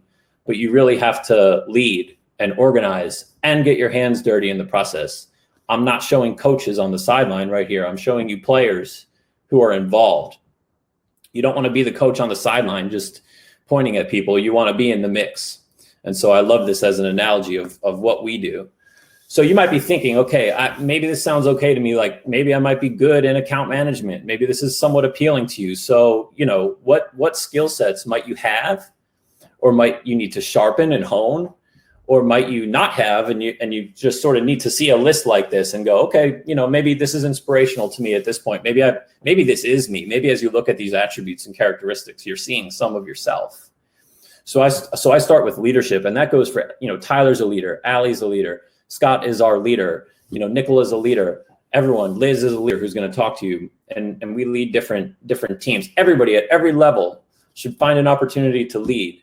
And the more we do that in account management, the more successful we'll be leading our own teams and leading our clients' pieces of business, who we lead every day as we show them work. I'll get into that in a couple slides. I've been taught, and I always say, that your emotional intelligence is more important than your IQ. And I hope that is a takeaway for this presentation today. You don't have to be the smartest person in the room. I'm certainly not the smartest person in the room, but you have to feel people. You have to have people skills. You have to understand them. You have to have empathy for people. That will take you a long way in your career, especially in this business as we work with our clients and we have to hear them. Ali talked about listening. Tyler talked about, listening and leading. We have to do that all day long. And we don't want to be the loudest person in the room all the time, but we might want to be the person who feels the most empathy for others and has the most compassion and understands people. So I always say EQ over IQ in this business. That will get you far. That'll get you a long way. So having empathy, being a good listener, which was talked about earlier. Listen, especially as you're starting in your career. You don't have to be the person saying the most things. It's really meaningful when you take a lot in and you focus on the most important points and then you say one really sharp thing. But I want people to be listening between the lines, not just reading between the lines. What's really being said as I listen to this conversation? Be a good listener. Read the room. I'm sure that you think about account management and you go time management, organization. Some of these are obvious. And that's true. But there's a lot of other softer skills on this list, which will work really hard for you.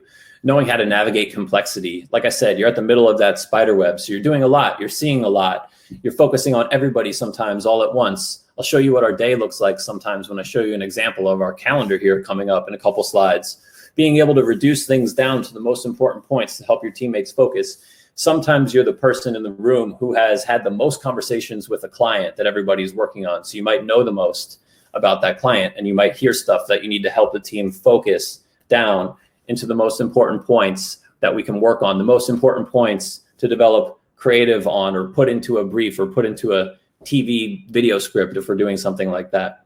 I talked a little bit about understanding people and motivating others as a leader, thinking critically, problem solving. Tyler talked about problem solving. We problem solve constantly all day long in many different ways. You have to present well. You will present creative work with your creative partners and your strategic partners. You'll be up in the room in front of clients. You have to learn to present. It's such a valuable skill to account management people. Creativity, of course. I got into this industry to be around creative, even if I'm not always writing it myself. You have to have appreciation for creativity, and creative ideas can come from every corner of the company. We want our finance people talking about creative ideas if they have an idea to share. Everybody, we're in a creative world, and so you have to have a heart for creative. This is a hard job. It's hard to be on the front lines with conversations with your clients and your team. And so you have to be resilient. You might get your nose bloodied once in a while. You might have tough conversations. You might deal a lot with bad news that's shared with you because you're very central to the process that you then have to share with everybody else. So you have to persevere and stick to it and be resilient and have that bounce back ability. And you guys know what I'm talking about, I'm sure. We're communicating all the time. We're talking, we're writing. We have to provide clarity. Be a good communicator. Work on your communication skills and work on being brief and pithy and to the point. Foresight is a big one. We have to plan down the lines. We have to do if-then scenario. If I do this, then what happens? If my team does that, then what happens? Anticipate. It's a big thing in this industry, thinking about production calendars and different moves that you can make and how that'll set your team up for success or not. So a lot of foresight, a lot of planning. Sometimes we're developing work that's not going to be out in market for another 6 months or something like that. So how are we trying to plan ahead? Compassion for other people. We deal with people all the time. We have to feel, we have to have compassion for each other. Be a good person. Energy. We have to stay energetic. There's long hours. This is not a 9-to-5 job. Don't expect that. If you haven't already worked in the field, if you hadn't had an internship, you're not clocking out and punching out at 5 p.m. most of the time. We're working late, but we're having fun doing that. And there are breaks that you catch throughout the year too. So you have to have a lot of energy. You have to be dynamic. You have to be bouncing around, doing different meetings and different subjects throughout the course of the day. And you really got to bring it for your teammates because it's going to be contagious, positive energy.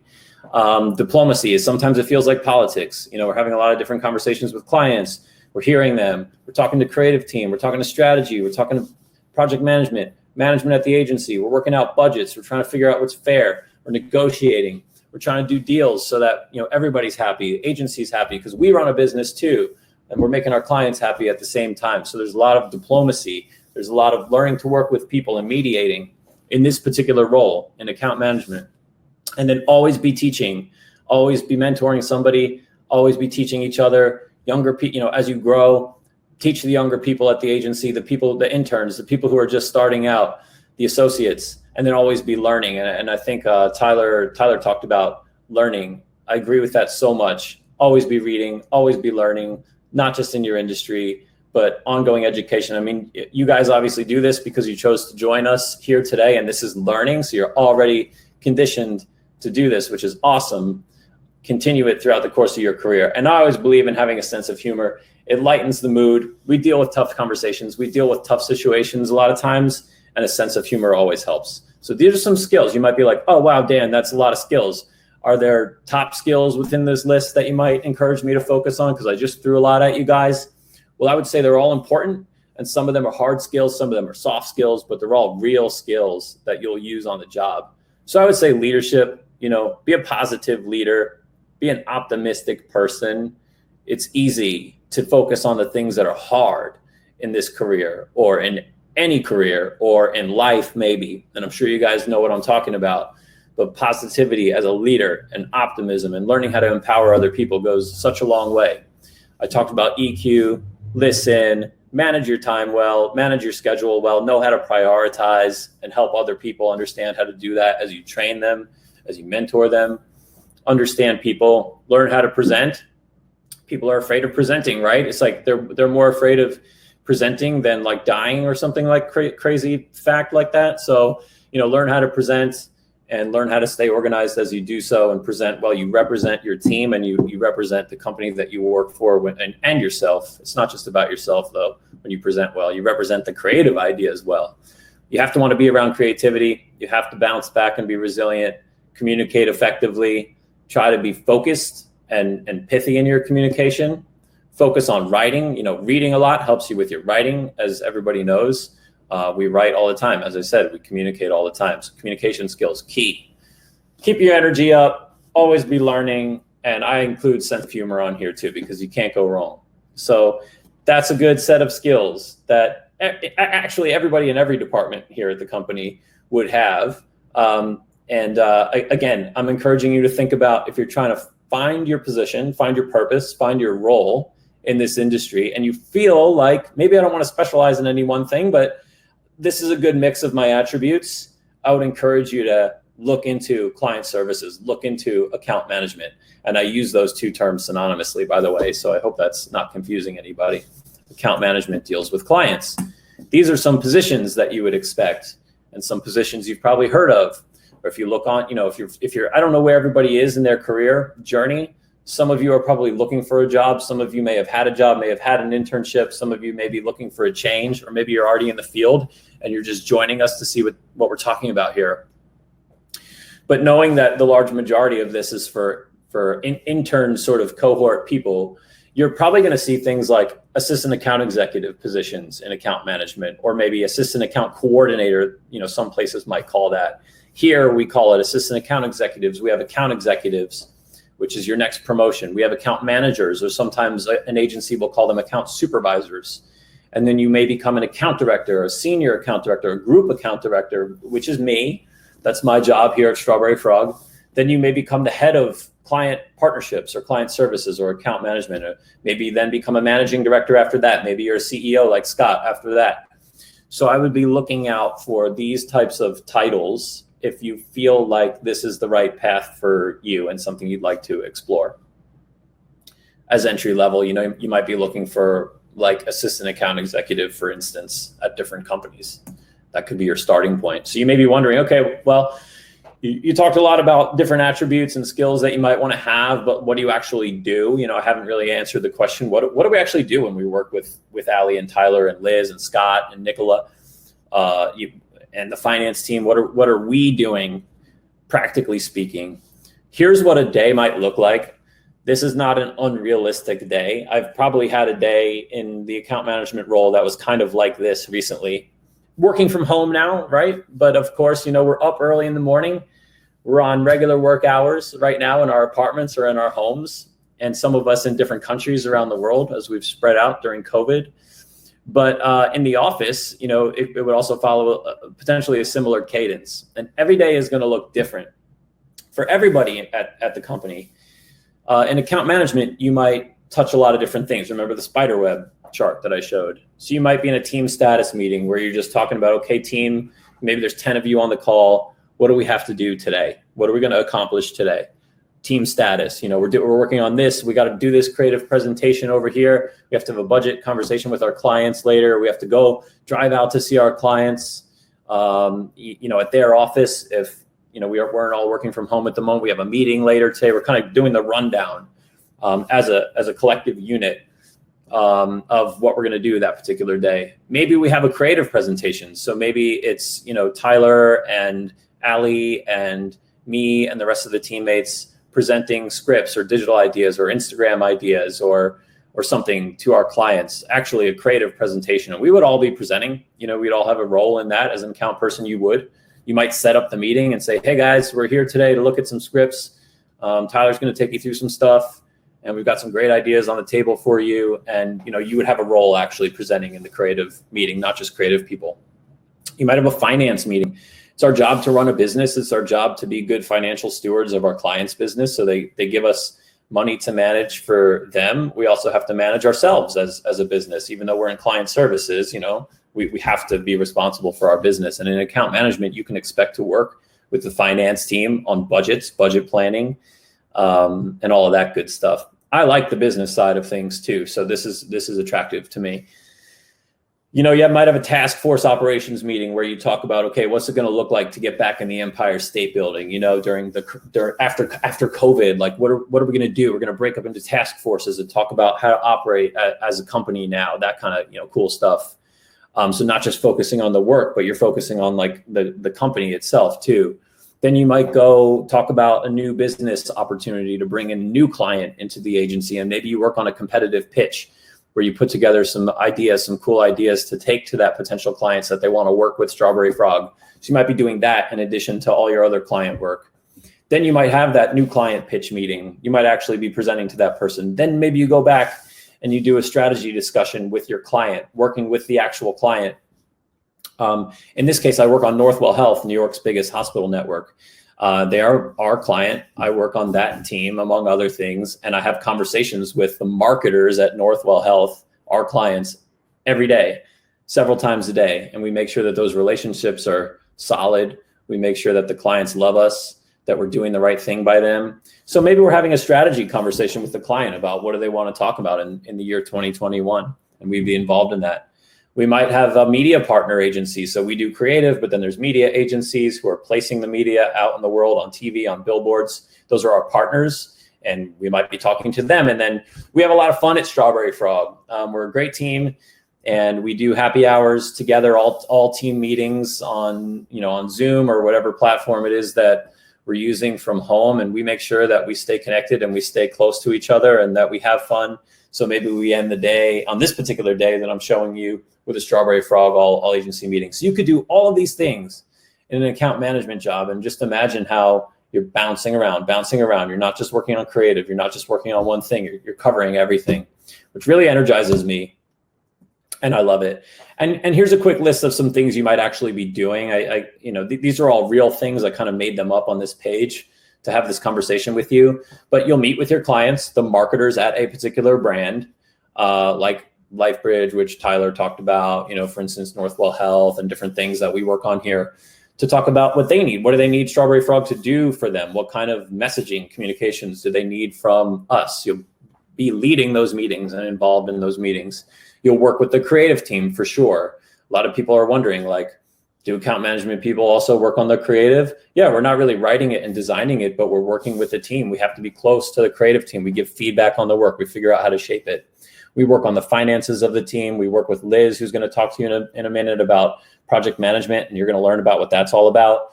We present the creative work. As I said, we're actually presenting and in the room with the creative team as we do that. We work with Ali on strategy and planning, and we have input on that. We're involved in the research if we're doing focus groups, or we're researching our client's sector, their industry, their business, so we know as much about healthcare as possible if we're talking about Northwell Health, for instance. Managing a lot of communication, as I said, navigating complexity. There's a lot of stuff coming your way. And yes, we go to the actual productions. If we're filming a TV spot, or we're going to Los Angeles, or we're going, to Prague or something like that, or New Zealand. Like, there's account people that go do that with the creatives and the producers too. It's very exciting. My career has taken me to certainly all over the country and many other countries too, productions in Barcelona, places like this. And it's just really exciting to me, the places we can go. So I find that that's very gratifying. I wanted a rewarding career, just as everybody does, and a really rewarding and gratifying life. So I'm going to play something that we just worked on for Northwell Health, and hopefully you see why this is rewarding to us. Compassion is my passion. Empathy is my gift. My growth is incremental as my consciousness shifts. I believe that life is good, even when it hurts to see. I believe in you and me. I believe in superheroes, but I don't look for them above, because they exist inside us all, and we save the day with love.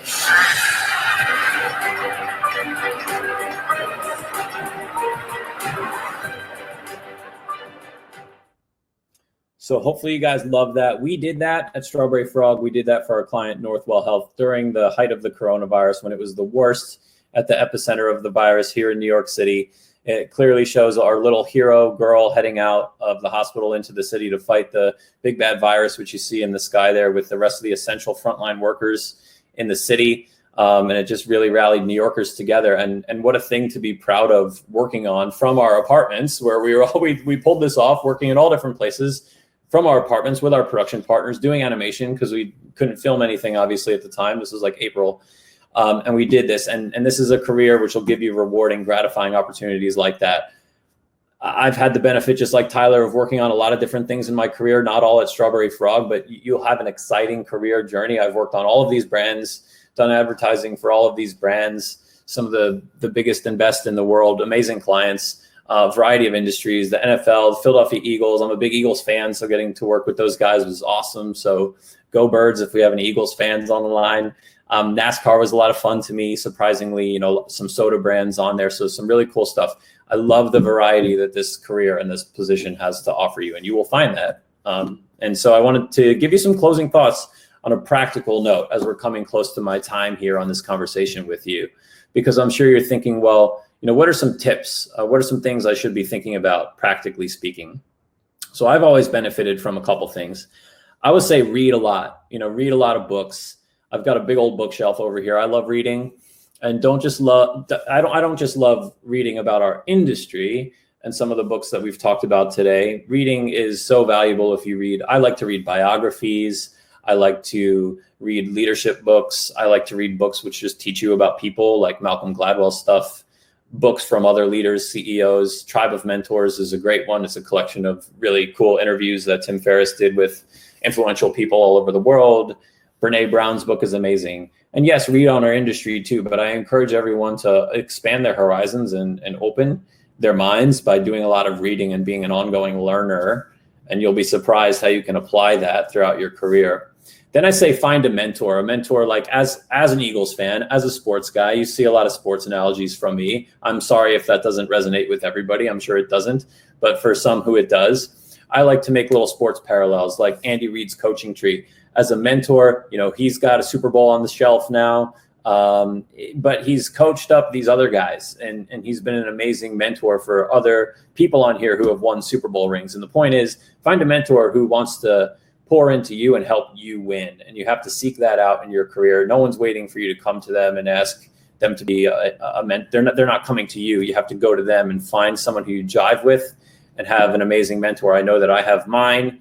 You might have a few of them who can help you advance throughout your career. And then I say, don't think about your career as a linear journey. It's not going to be one. It's going to be kind of like these steps here where they meander a little bit to the left, a little to the right. It's not a straight line.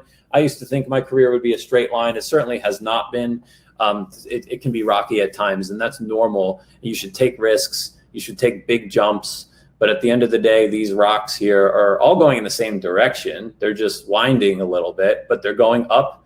There's an ascent here. And just be very intentional about the moves that you make. So sometimes your career could feel like these guys, right? The Ninja Warriors, you might take a leap like the woman on the upper right. You might fall once in a while. It might be kind of bumpy, but that's supposed to happen. It can't be perfect. So be courageous and take risks and see where it leads you. As long as you believe that you're doing right by your purpose, remember why you got started. Remember why you wanted to be in the industry in the first place. Remember, for me, it was the SportsCenter commercials way back when. I have had the opportunity to work with ESPN a little bit and on like a lot of sports stuff that I talked about. So that's something that I'm very excited about and very happy with and proud of.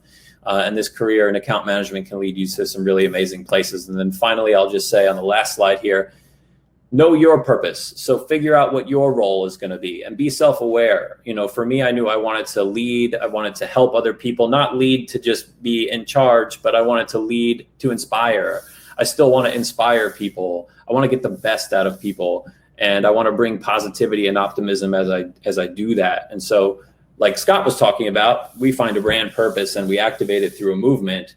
I would really just encourage everybody to know your purpose and how are you going to activate that in this field, in which role that you choose to pursue, and just be taking those actions to get you there. Take a self-inventory of that and know yourself and know what you really want to accomplish and what your purpose is, and then take action on that, just like we do for movements. And so that's it for me. I guess I'll stop sharing my screen now. And if there's any questions, we'll see what we have time for. Thank you, Dan. That was a wonderful, engaging presentation. A couple of questions. First question, any tips for presenting well and how to communicate effectively during a presentation? So it's a great question and thoughtful question. I wasn't comfortable presenting always, much more comfortable presenting now. And the thing that helps me out is being really organized. So I will take notes about what I want to say, just like you would do an outline, like if you were writing a paper before you actually write the paper. So I just say prepare, preparation is key. Slow down, take deep breaths and stuff like that. It really works. Don't always feel super relaxed inside, but talking more slowly, being thoughtful, these things help. But really, I think organization and being prepared is super, super helpful. Great. Final question. What is the best advice you give to your younger self? That's an awesome question too. I think I learned at one point that like everyone is on a different timeline in their career. I sort of thought like that I was supposed to be hitting certain check marks and checkpoints at a certain age. It's easy to compare yourself to other people, which is a trap. So I would advise you not to go down the road of comparison. And you will see people that went to the same school as you or the same age as you in same positions, kind of like advancing up and down. But don't compare yourself to anybody. So I would say, don't get caught in the comparison trap and know that everyone's timeline is going to be different and you just have to stay true to yourself. Great, makes a lot of sense. Thank you, Dan, for joining us. Thank you. And thanks everybody for joining and making the time to hear from Strawberry Frog. You guys are awesome. Thank you. Thank you, Dan. Well, last but not least, I'm delighted to welcome my long-term colleague, Director of Project Management, Elizabeth Scordato. Welcome, Liz. Hi. Can you hear me okay? Yes, I can hear you perfectly and I can see you. So you just need to share your screen. Great. Okay, let's do this. How do you feel about being last?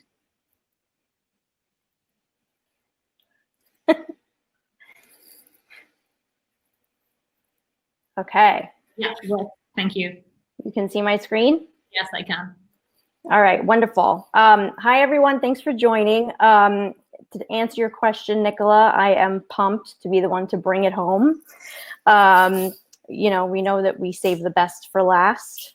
So a little bit about me. So I am the head of project management at Strawberry Frog, and next month is actually my 10-year Frogiversary. So I'm one of the veterans here. In my time that I've been here, I've been able to see us evolve as a company, and I've really had the opportunity to develop a PM department that can keep all of these crazy people in line, especially the ones you've already heard from today. I'm proud to be here today and give you a peek behind the curtain of project management. So buckle up. So what is project management? So to kick things off, I figured it would be best to start with the facts. To a lot of people, project management is a mystery. So here's a little information on the basic philosophy of project management. So project management is the glue. We really bring teams together and we make things happen. So our department is responsible for planning, organizing, managing, and executing projects from beginning to end. So we worry, we listen, and we care. Project managers are really positioned to be the project owner and the lead.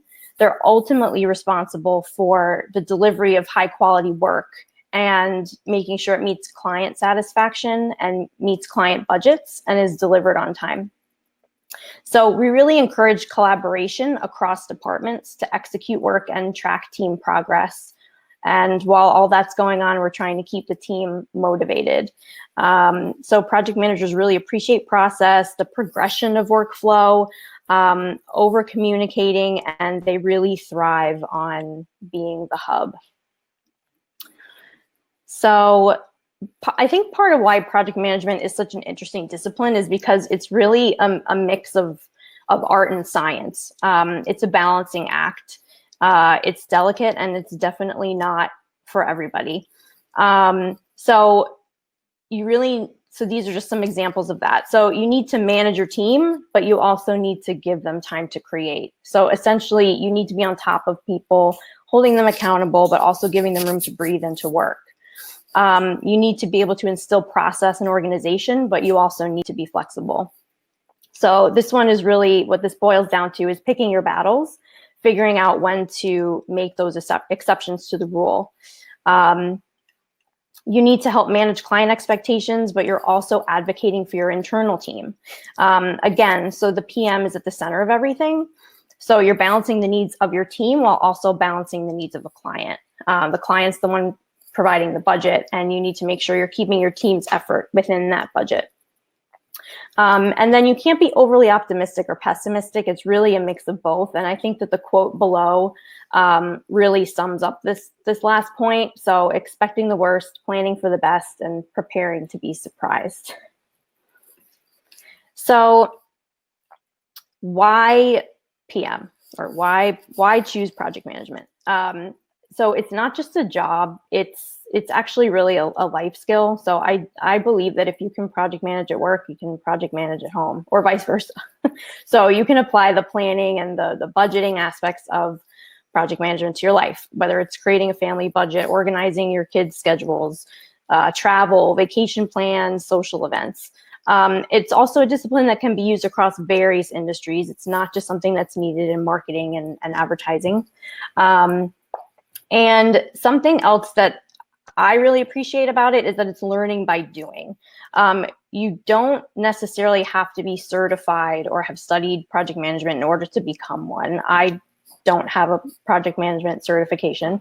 There's definitely a set of basic skills that will set you up for success, but I think a big part of being a project manager is going through the motions, seeing what works and what doesn't.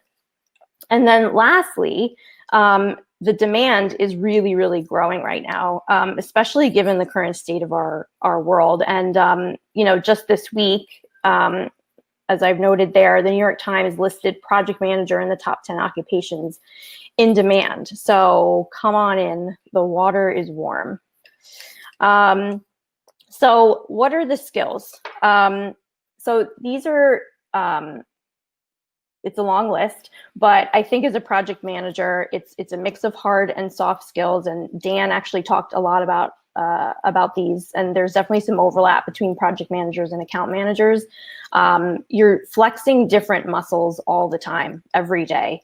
So to go through these, so communicator, understanding and being understood, which is the crux of every project. So this one's at the top for a reason. Communication is really key to the success of a project. Now more than ever, in a more virtual-based world, we're relying on new channels to handle communication, and mastering communication is really paramount. Planner, so being hyper aware of the details while also having the foresight. So you need to be able to be in the weeds and get into those details, but you also need to have that 30,000-foot view and the big picture thinking for the project and where we're headed. Decision maker, so being quick on your feet, driving things forward. I think that one's pretty self-explanatory. You know, how can you make decisions, you know, rather quickly and maintaining that forward progress, right? You always want to have that momentum. Negotiator, fostering strong relationships and the ability to be the peacemaker. This one, you know, building and maintaining solid relationships, especially with team members and stakeholders, so you can effectively mediate situations if you need to. Motivator, this is, you know, leading by example, being enthusiastic. This is a big one. I think keeping the energy up for your team means you need to have high energy enthusiasm. So influencer, this is similar to motivator, goes hand in hand, you know, with negotiator and motivator. So, you know, I think relationships and trust are everything. So there is a lot of psychology that goes into project management. So I have definitely put my psych degree to work for sure. Leader, setting a vision, coaching, inspiring. Your team's really looking to you to set the stage, set the tone, keep the momentum going along the way. Problem solver. So changes and challenges are part of every project. So you need to be prepared to be asked how to solve those.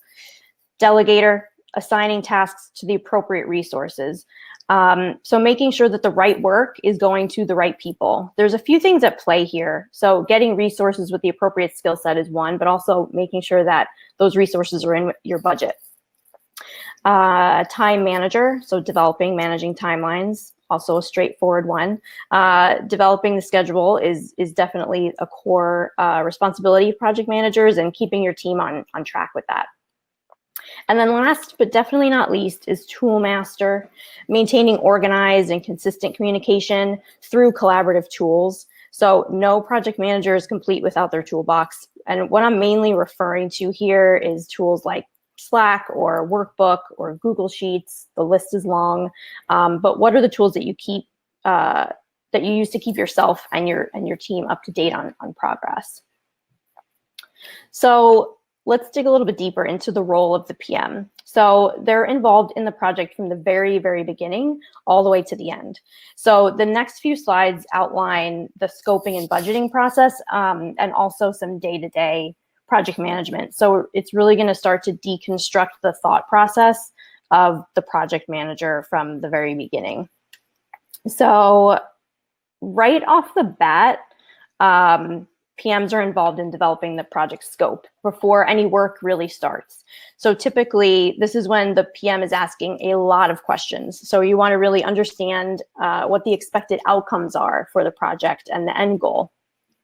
So gathering the project information, you'll work with the account team, the strategy team, the creative team, and figuring out what work is required for this project and starting to craft language around that.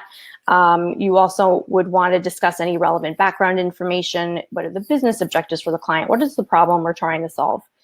Then you really start to move into the actual, what I would say, project planning. So identifying the activities and the dependencies.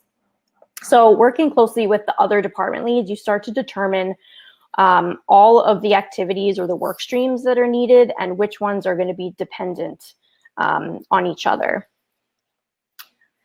And then you're going to start identifying what the resource needs are. So who's actually going to do the work? And that's going to be related to the activities and the tasks that you've just planned before. From there, you really start to put together the budget. So you have your resources, which are basically all of the people that are needed to do the work. And you start putting together a staff plan, which is based on hours. How much time do these people need to do this work? And this all makes up the agency fee.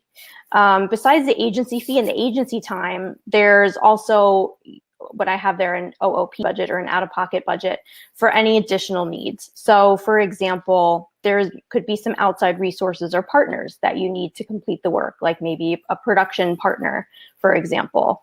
You'll need to factor that into the budget as well. And then lastly, you know, the deliverables and the milestones. So this is the what and the when. So you need to start finalizing the details of the actual output. You know, what type of creative work are we doing? Are we doing a TV spot? Are we doing digital banners? Are we doing print? And then you want to start including milestones for those in your timeline. So I'll stop there because all of those pieces are really what makes up the scoping and the budgeting and the project planning process. So from there, once your project is greenlit and you get to kick off the project, you're essentially executing against your plan. So that's going to require this ongoing coordination of people and teams, and then also the ongoing monitoring, which is really, you know, monitoring the schedules and the budgets. But what does this actually all look like in the actual day-to-day? So don't be afraid. I know this looks like a mess. But as I was saying before, there's many roles that a PM plays, and you're flexing different muscles at all the time, every day. And this is an attempt to show that. So essentially the left-hand side are representing daily project management tasks. And then the middle track there, the list of 10 right in the middle, is an example of weekly tasks.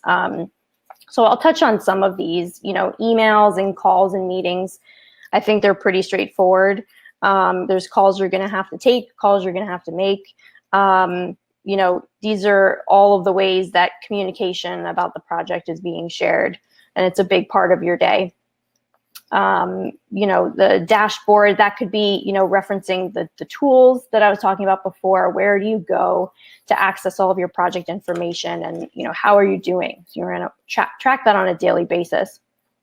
You know, your team, you're going to want to check in with your team. How are they doing? They're the ones on the front lines. That's going to give you a really good idea of how the project is progressing. Issues and risks. Sorry if some of this is hard to read. Issues and risks. So you always want to have one eye on things that could happen, and try to think of ways to potentially avoid that. Timesheets. My team knows this is the bane of my existence, trying to get people to do their timesheets, but it's actually a really, really important piece of data. And you know, are going to, you've built a staff plan of agency hours and time. So you need to get a sense of how you're doing. You know, how did the time you estimate, was that right? Was it a little bit off? You know, and people doing their timesheets is one way to keep an eye on that. Budget and expenditures. That goes back to, you know, that, you know, out-of-pocket budget that you may have, you know, besides the agency time and the agency fee. You know, how are you tracking on that? And then some of the weekly items are similar, but, you know, I do think I'll pinpoint a couple that are different. You know, for instance, the stakeholder summary. So your stakeholders, and that could be internal stakeholders, you know, because again, the PM's in the middle, right? So you're working with the account team, and working with Dan's team, working with Allie's team, working with Tyler's team. So they're going to all want a report of how things are going. And, you know, that's something that I think can be done on a weekly basis, or even maybe a daily basis.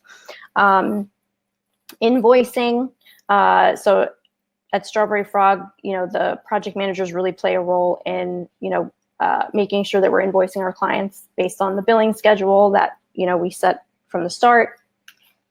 Team appreciation, I think, is a big one too, because again, we need to play that role of motivator, and you want to make sure you're giving your team the attention that they deserve, which I think is definitely important. And then lessons learned is, I think, another one that's important, that I also think sometimes gets forgotten, and I actually think it's a really crucial step. But taking that time to look back and sum up what went right and what went wrong, because you can learn from both of those.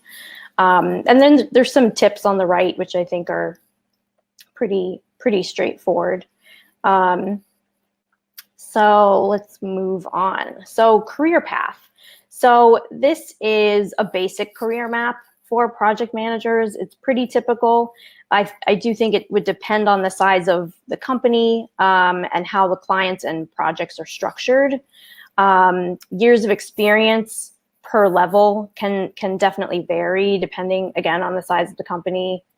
Whether you jump around from place to place, that's sometimes how people move up, but it doesn't always need to be that way. And, you know, so project coordinator is where it typically starts, which could also be a junior project manager. That could be another title. And then from there it goes on to project manager, typically to senior PM. From there, again, depending on the structure of your agency, could go to associate director of PM and then head of PM. And, you know, again, sometimes there isn't always those layers or that many layers. And sometimes you can just be referred to as the project management lead, which, you know, at that point, you probably have maybe a PM or two under you, or you're working on multiple projects, multiple brands.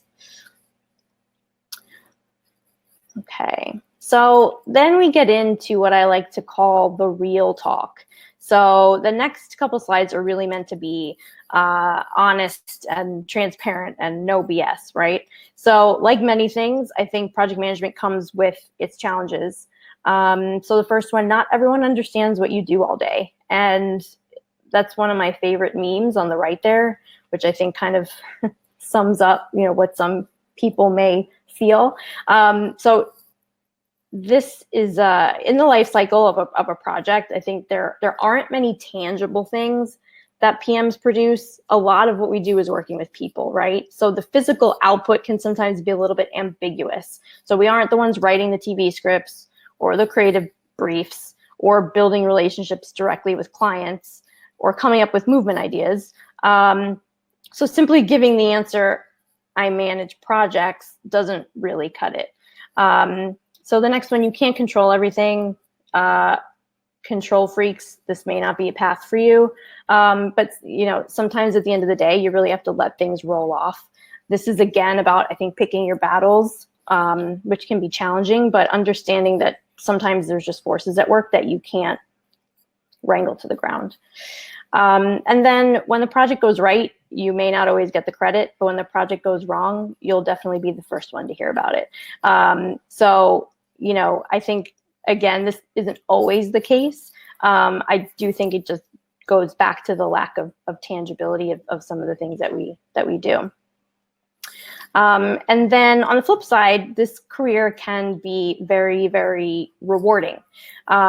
So working with diverse teams across different projects. So again, you're at the hub, you're at the center of everything, working across multiple departments, working with teams. Usually those teams change. So if you're a people person and you have a natural knack for collaboration, then this could be for you. The discipline is ever changing, it's always evolving. So there's new technology, new tools, there's constant learning. There's always new ways to get things done, new ways to communicate, which we're facing right now at Strawberry Frog. And then the last one is do it right and people will really rely on you and you'll be indispensable. This I think is a big one. So I think it's nice to feel needed. So do it right and you can really rise as a leader and be seen as a driving force behind a project. So we're almost at the end here. These are my wise words. So project manage, don't people manage. So this is really, you know, try to avoid micromanaging people. Instead, try to enable them by removing any obstacles that you can, you know, trying to get your internal team a little bit more time or maybe get some more resources on the project to help them out if you can fit it in the budget. Creativity doesn't always get along with rigidity. So this is another, I think, big one. So I think that project managers can feel challenged and defeated in a creative environment if they come across as being too militant or too rigid. So you need to find a way to be flexible while also retaining balance. Lead by example. So once you've established yourself as a leader and people trust you, they look to you to set the tone for a project, and your attitude plays a really important role in that. Lean in. This is a big one, especially Strawberry Frog, based on how we work. We work very quickly in an agile way. Managing the work should be active, not passive. So check in, try to get ahead of things. Don't just sit around waiting for things to happen. Progress over process. So I think the image on the right really says it all. We definitely try to put forth a strong project plan from the beginning. You have to be prepared for things to go on a slightly different path and manage that change along the way. But I think at the end of the day, if you've made progress in that slightly different way, it's still progress. You need to celebrate that. And then the last one is don't be afraid to fail. And I think that, because I do think project managers are super passionate and they take a lot of pride in what they do. But I think sometimes when things fail, that's when best practices are born, and you end up learning from those mistakes, and then you probably won't make them again. And then, so I know it's been a very long 3 hours almost, so you probably haven't retained everything that we've gone through today. So if you only remember one thing, I would remember that this communication loop is everything. So building trust and really having people rely on you is really at the core of project management. So you can start out by, if you can start out by having a few small quick wins, and you are able to, do what you say you're going to do, then you'll do fine. And that is a wrap. Thank you so much, Liz. That was awesome. You're welcome. So I have a couple of questions for you. Okay. First off, somebody said that your job sounds very stressful. How do you unlock and balance? Yeah, so that's a great one. So something that I think that my team would say that I live by is the work hard, play hard mentality. So, something that we've been talking about throughout the day is that this is not a 9-to-5 job. No day is ever the same as the next. So you do have to kind of be prepared for that. Be prepared to not take things personally, figure out ways to de-stress, but we also just like to find time to, have team building activities, do social things to try and, let some steam off. So I think that that's definitely important and helps. That's good. The last question, what is some advice you have for people that are torn between whether they should do AM or PM, so account management or project management?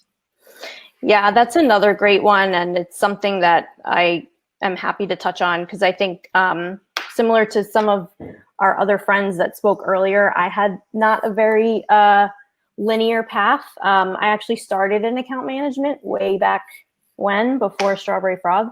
And, there's definitely a lot of similarities between the two roles.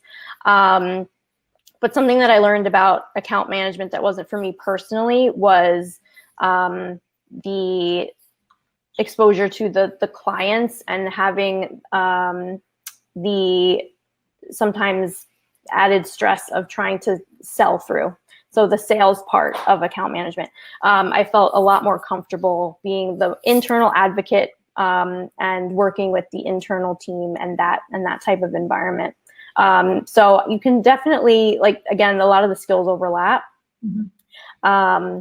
But I think that for me, that was one of the main things that had me go down the project management path. Makes sense. Well, thank you so much, Liz. Yeah, sure. Thank you. Well, now we have come to the end of our session.